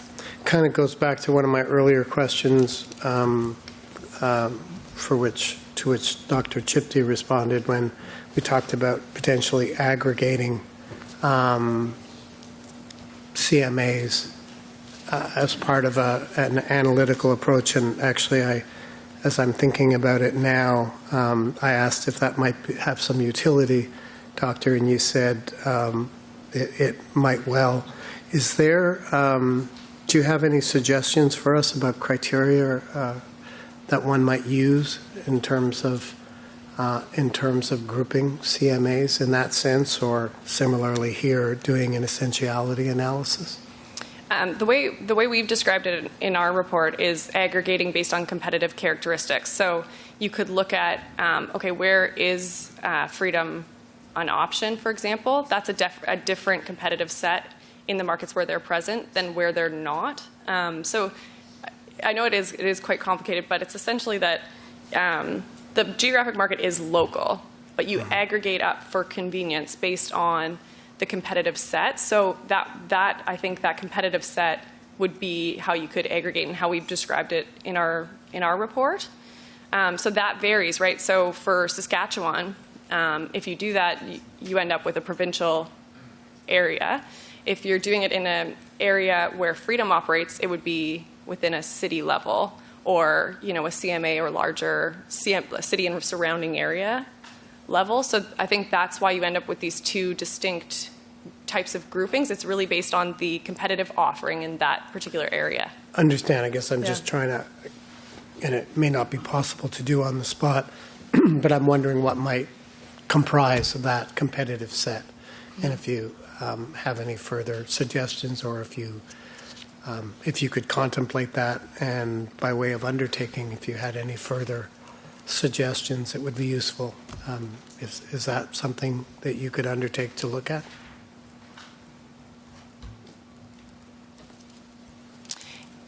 Certainly. I don't know if we'll be able to come up with a definitive answer, but you seem to already Fair be enough. acknowledging that. So, yeah. I understand your example. I'm just trying to look for a little more granularity. If it's possible for you to offer us some more insight into what that competitive set might be comprised of, what kind of thresholds or we might use to certainly. aggregate. We'd be happy to undertake that and be as helpful as we can in trying to. I guess, and in doing that, we mentioned, or I mentioned earlier, that it could get administratively complicated. As you're doing that, if you have any suggestions for how we might avoid a very complex administration of various starts and stops in terms of who's rolled out in what area, at what point in time, and so on. Mm-hmm. That's a concern to us, both from a enforcement or monitoring perspective, and frankly for regulatory burden perspective for those in the marketplace. Switching gears a little bit, from a regional competitor's perspective, in which geographic areas do you think it's feasible to implement your proposed approach? You mentioned a number of carriers a few moments ago. Have you mapped out any of those potential areas? We've listed them in general terms in our report. So we've named a series of carriers that could theoretically use the policy. The limitation is that we're not privy to, for example, agreements that might prevent entry in certain areas, or perhaps historical reasons why a carrier wouldn't want to enter a certain area. So we try not to speculate, where exactly freedom might choose to enter. So it may be a question that you may get a more informed answer from one of the carriers. Well, fair enough about the unknown. What about the known in terms of there's obviously some areas where regional carriers haven't built out because the business case simply isn't there, where there's a lower population density. How would having short-term wholesale MVNO access improve that business case? I think the way it improves the business case is by allowing them to build a subscriber base, build a revenue base in the short run while they're building out. So it's not, deploy first, sell later. You can sell immediately and then deploy after the fact. So I think that's essentially the reason we think it would create an additional incentive to build out. And I guess I'm struggling a little bit with how do we get how does it result in sustainable facilities-based competition if there was no business case to invest in the rural area in the first place? I'm thinking of outside of the CMAs in particular. So there may be certain areas where there is no business case to invest with or without our remedy. One of the benefits of this remedy, in our view, is that you can expose those areas. It's difficult right now because we don't have advanced planning documents to know where carriers intend to build next. So this may give you some insight into areas where it's very unlikely that someone's going to build an additional network. And were that to be the case in 5 years, as we've described in our report, it may be warranted to have a broad MVNO policy in those areas because facilities-based competition is unlikely to be a possibility in the future because there is no business case even with the additional incentive that our remedy provides to build. So in a longer term, you could see a situation where in those circumstances where facility-based competition is not properly serving the market or not reducing market power, I should say, then a broader MVNO type solution would be appropriate. Yeah, that's right. Is under your proposed policy, Saskatchewan and Quebec are unlikely, you mentioned this earlier, Commissioner, to see further entry as the regional carriers have already built out an extensive network in the areas where they hold spectrum. Some parties, like Tech Savvies, have suggested that if the Commission were to implement your proposal, it would just be picking two or three, a handful of winners. Well, just that. We'd be picking a small subset of companies that would obtain regulatory support, for lack of a better term, and it's not a broad solution. Comments on that critique?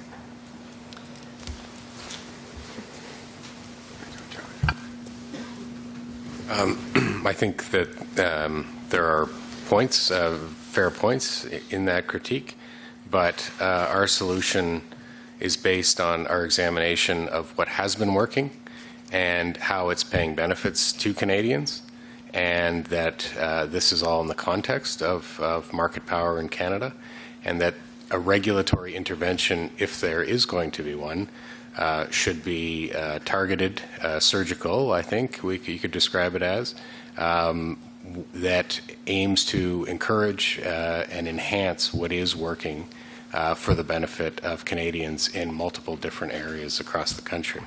That's our approach to this matter, given the evidence that's been analyzed by Dr. Chipty and her findings, and some of our other analysis as set out in our November report. You want to add to that? Thanks. Just maybe one last one in this area. You indicate in your report that Xplornet could be a beneficiary as well of this proposal because of their 600 megahertz spectrum holdings. Can you just expand on how you came to that conclusion? So Xplornet is a possible beneficiary, based on their 600 megahertz holdings, but we were also speaking about, in Manitoba they have spectrum as well, and so they could expand their network outside of the areas where they currently operate. They have some rural spectrum that could theoretically be used. So, Xplornet is better to speak to their intention to use the remedy, where they might see that there might be an opportunity to use the remedy. Our intention was we didn't want to just say that people might use it. We wanted to be a little bit more specific, but we also don't want to theorize what others might do. Fair enough. Thank you. Now, you propose a very clear sunset. And I think, to quote your submission, set a clear expectation that if the policy doesn't substantially, improve competitive outcomes by the time the CRTC conducts another wireless review, we can all look forward to that, then the CRTC will mandate broad MVNO access in markets that are still lacking competition. So we used that as an example, or you used it, I should say, as an example a moment ago. On the sunset, again, it's, the devil's in the details. When does the clock start? Does the clock start on the date of a decision to mandate service and terminate 5 years later, or is it a 5-year time period each time a carrier acquires spectrum in a given geographic area? That's something we've also been considering, and something that we would hope to consider in a subsequent proceeding where we had more information. It's difficult right now. The reason for the 5-year time period is that it would allow for a subsequent competition analysis to identify if there were remaining problems, where those remaining problems were. So that's the idea behind it. But, it'll depend on when the next proceeding begins, when it's completed, how quickly applications are filed. So it is something that would benefit from, comment from other interveners on the feasibility and when it should begin and when it should end, and further discussion and thought. But the idea is that to be able to, these aren't simple analyses to come to a conclusion whether there's remaining market power, where there's remaining market power. So the idea was that a competition assessment would be very important in making that determination. Now, you've already answered the question in terms of what happens for the areas where facilities-based competition might not occur. It's a bit of a double-edged sword, I think, though, because if we predetermine that we'll move ahead with broad MVNO access, if facilities-based competition doesn't evolve, are we introducing a disincentive for some carriers to actually roll out their networks? To continue to invest in facilities-based competition, might some players not simply wait it out in order to obtain presumably less costly approach to entry through MVNOs? That could theoretically be a possibility. I think the adverse reactions that we've seen from the regional carriers sort of unanimously against an MVNO policy makes me think that may be less likely that these carriers want to continue to build. They've purchased spectrum. That spectrum has deployment requirements. They've shown a consistent track record of continuing to build. Freedom entered, I think it was 24 cities since 2017, and your communications monitoring report has a really great statistic, which is that in 2014 there was 35% LTE population coverage on behalf of regionals, and then 4 years later that's more than doubled, and we're at 75% regional coverage. So I think there's sort of a proven track record that they are continuing to invest, and so we expect that they would want to, and that they would be averse to a mandated MVNO strategy where there was no obligation to invest.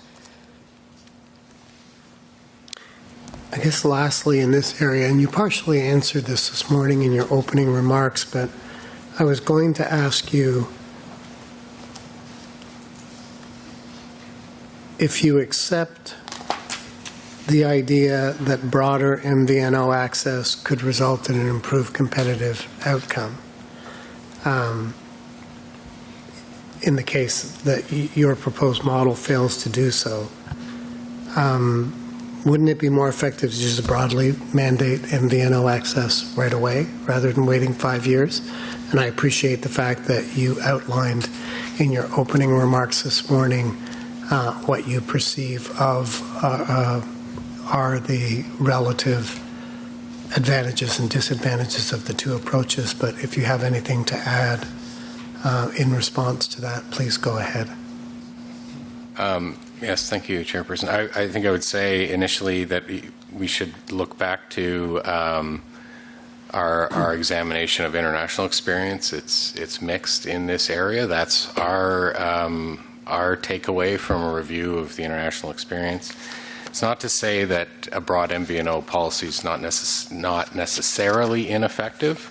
There are some cases internationally where it has, and we acknowledge this in our report, where it has put competitive pressure.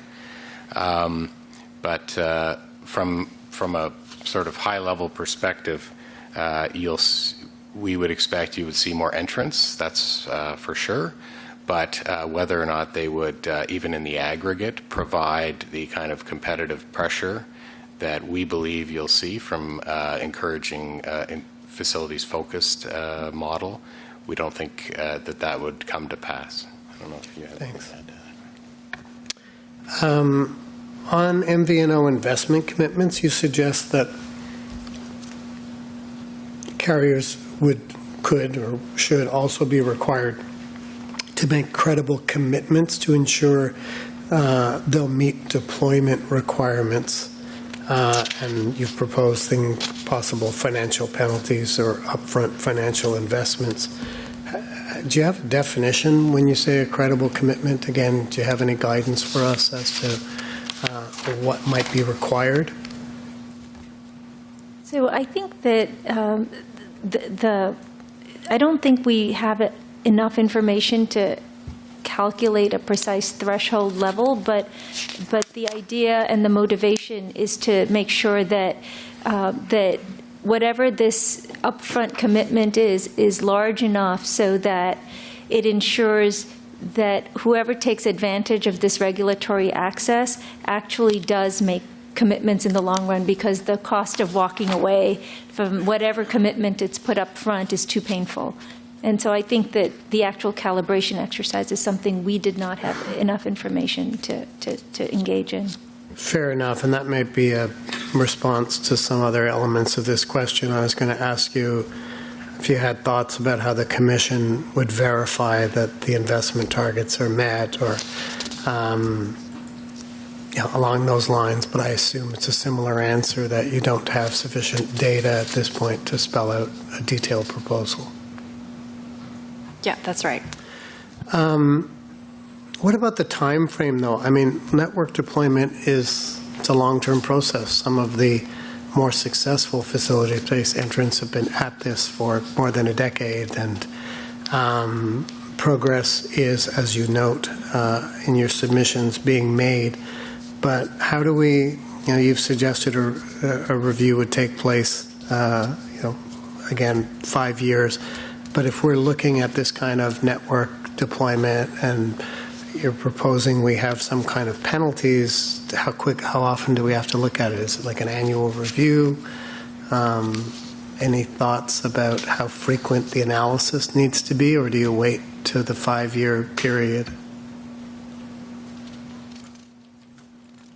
It certainly makes sense to me that some monitoring would be required to ensure that the investments were being made. That said, the intention of having, the penalty at the end is to motivate that behavior. So the penalty at the end, or I should say the upfront bond at the beginning, is, if you're not meeting those deployment obligations, then you do have a penalty at the end, or you forfeit your bond.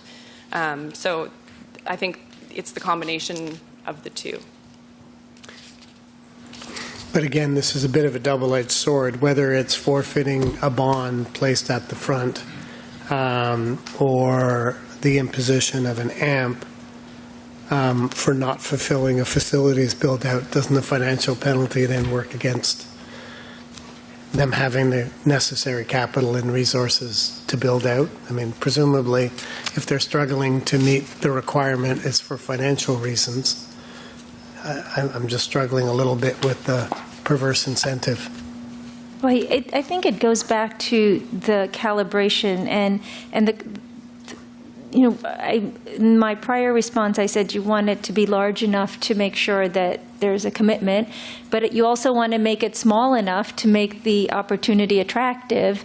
The idea would be that the combination of the carrot and stick ultimately lowers a barrier to entry, but still requires whoever's committing to take on this opportunity to be credible enough. So in essence, if they don't have the financial commitment or the ability to take on the commitment at the reduced, if you will, entry cost, then maybe they wouldn't be someone that you'd long-term want to, be in the mix anyway.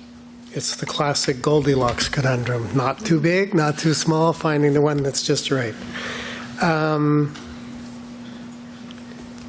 And I assume also then you'd have to have some kind of provision for extenuating circumstances we have for existing carriers in relation to things like quality of service or other commitments, if there are natural disasters or there are other, force majeure kinds of provisions, would you envisage having those kinds of provisions as well with respect to build-outs and the like?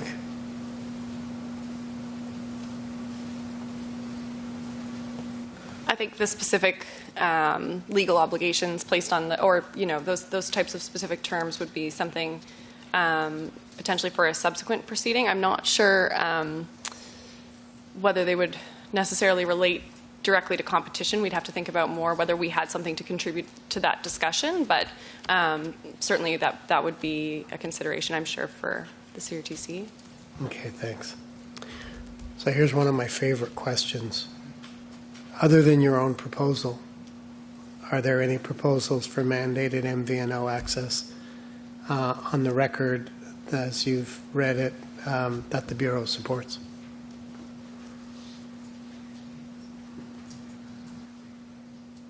No. Fair enough.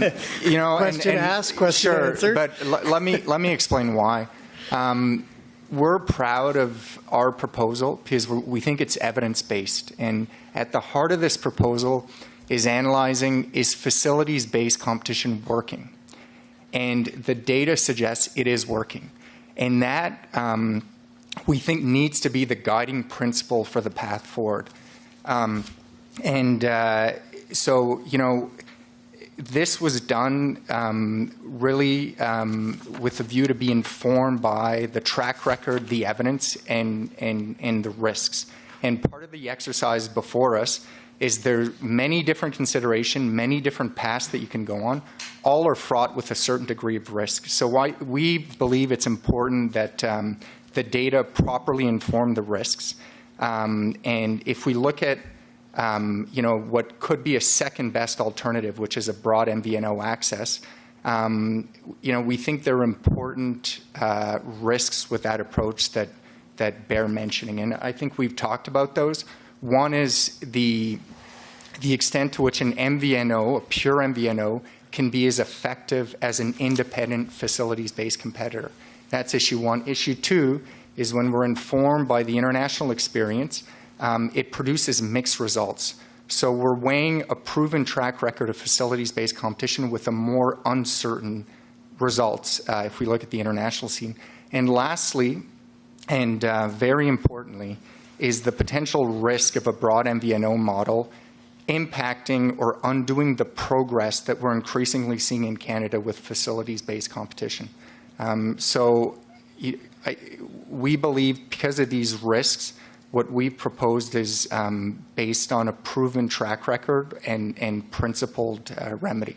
Yeah. Thank you. I'm mindful of the time. I know that the Commissioner has some time constraint. I'm trying to get to the end of this. But just quickly on that, so is it, in your view, I understand your view about full MVNOs. If the Commission chose not to adopt the Bureau's model, would it be better, would the status quo be a better alternative rather than a full MVNO?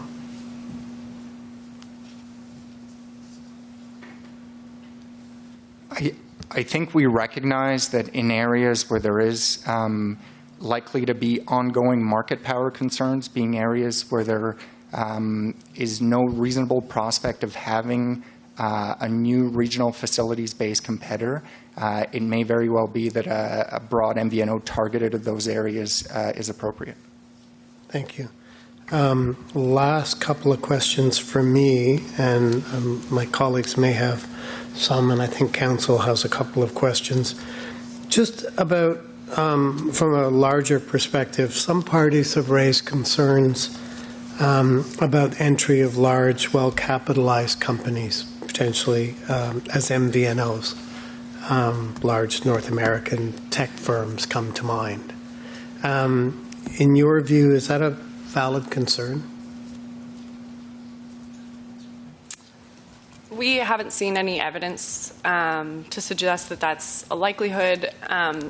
We really did focus only on the evidence before us and not kind of tread into speculative prospects. And so, I don't think we've seen anything that convinces us that that's a likely outcome. So you haven't given any thought to what kind of limits or caps might be feasible or appropriate? Would that be a fair assessment, given that you haven't looked at it or seen evidence of it? That's right, yeah. I should say, I think that risk only applies to a large extent with a broad MVNO model. In a facilities-focused MVNO model, it would have to be, I guess, through acquisition, which, some large, well-capitalized external firm could purchase a regional carrier. So there's sort of two distinct areas, and that's. I won't ask you for an undertaking, but if you wish to provide any further thought, I'm not sure that'll make legal counsel squirm. Is that an undertaking or not? If you wish to take an undertaking to give us any thoughts about if one were wished to constrain that type of entry in a full MVNO scenario, what might they be? Feel free to say no, thank you. But I'm giving you the opportunity if you'd like to add anything to the record in that area. Without committing to the nature of Mike. Without committing to the nature of the response that we would provide, we would undertake to make best efforts to address your question. Okay, thank you. I have no further questions. Do my colleagues have questions? Christian, please go ahead. Good morning, or maybe we're afternoon. So if I understand your proposed MVNO model, it would really be to allow established regional competitors to build out their unused spectrum more quickly than they might otherwise do. Is that it? Yep, that's accurate. Okay. And would it be an application-based system where the proposed MVNO comes and says, here's my business plan, here's my unused spectrum, I want to build it out, this is what I can do in the next 5 years, give me the access? Is that how it would work? Yep, that's also what we were envisioning, yes. Okay. So I guess one of my concerns is that and I get what you're saying about facilities-based competitors being in a better position. But what does that do in terms of disparity of pricing and market power in those regions of Canada where you don't have that fourth presence within that 5-year period? I mean, isn't it just going to exacerbate that problem? I think in our view, it would ameliorate the problem. So, there's a number of semi-urban and rural markets in Canada right now where there is no fourth carrier. We would expect additional entry with our policy to continue to bring the competitive force that we've seen from wireless disruptors to more and more territories over time. We have acknowledged that there may be areas where it's not possible or likely that a carrier would have a business incentive to build out in the long run, and we have envision that may be a market where you're in a world where facilities-based competition, which in our view is more effective, is just not an option. So the policy allows you to identify those areas, because right now I think that bound is not clear. I'm not sure how it would exacerbate the problem in those areas. It would just bring additional competition where there was none before, is the intention. Okay, thank you. To that, I would also add that the Bureau has, in its submission, indicated a number of other suggestions to decrease switching costs, such as seamless handoff and device decoupling. We've listed them in our measures. We think these would also go to address some of the urban cores that the primary remedy the Bureau is proposing does not completely address. Thanks. Thank you. Commissioner Levy, did you have a quick question? Just a follow-up to Commissioner Leisner's question.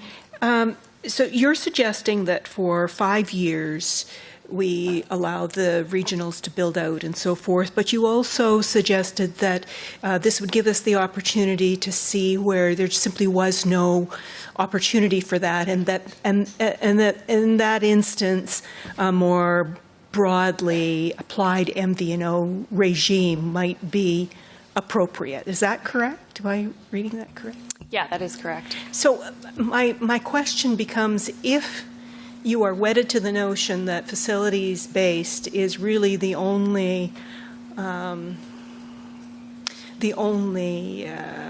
precursor to success, are we setting up a system that is going to be successful for these players who might move into the areas that could not sustain facilities? I'm really concerned that whatever we do, we are setting up a system for success and not creating instances where people are going to fail.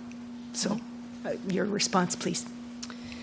I think if you think about the distinction between what we're proposing, facilities-based competition, and a regulatory solution, it's not that facilities-based competition is the only way.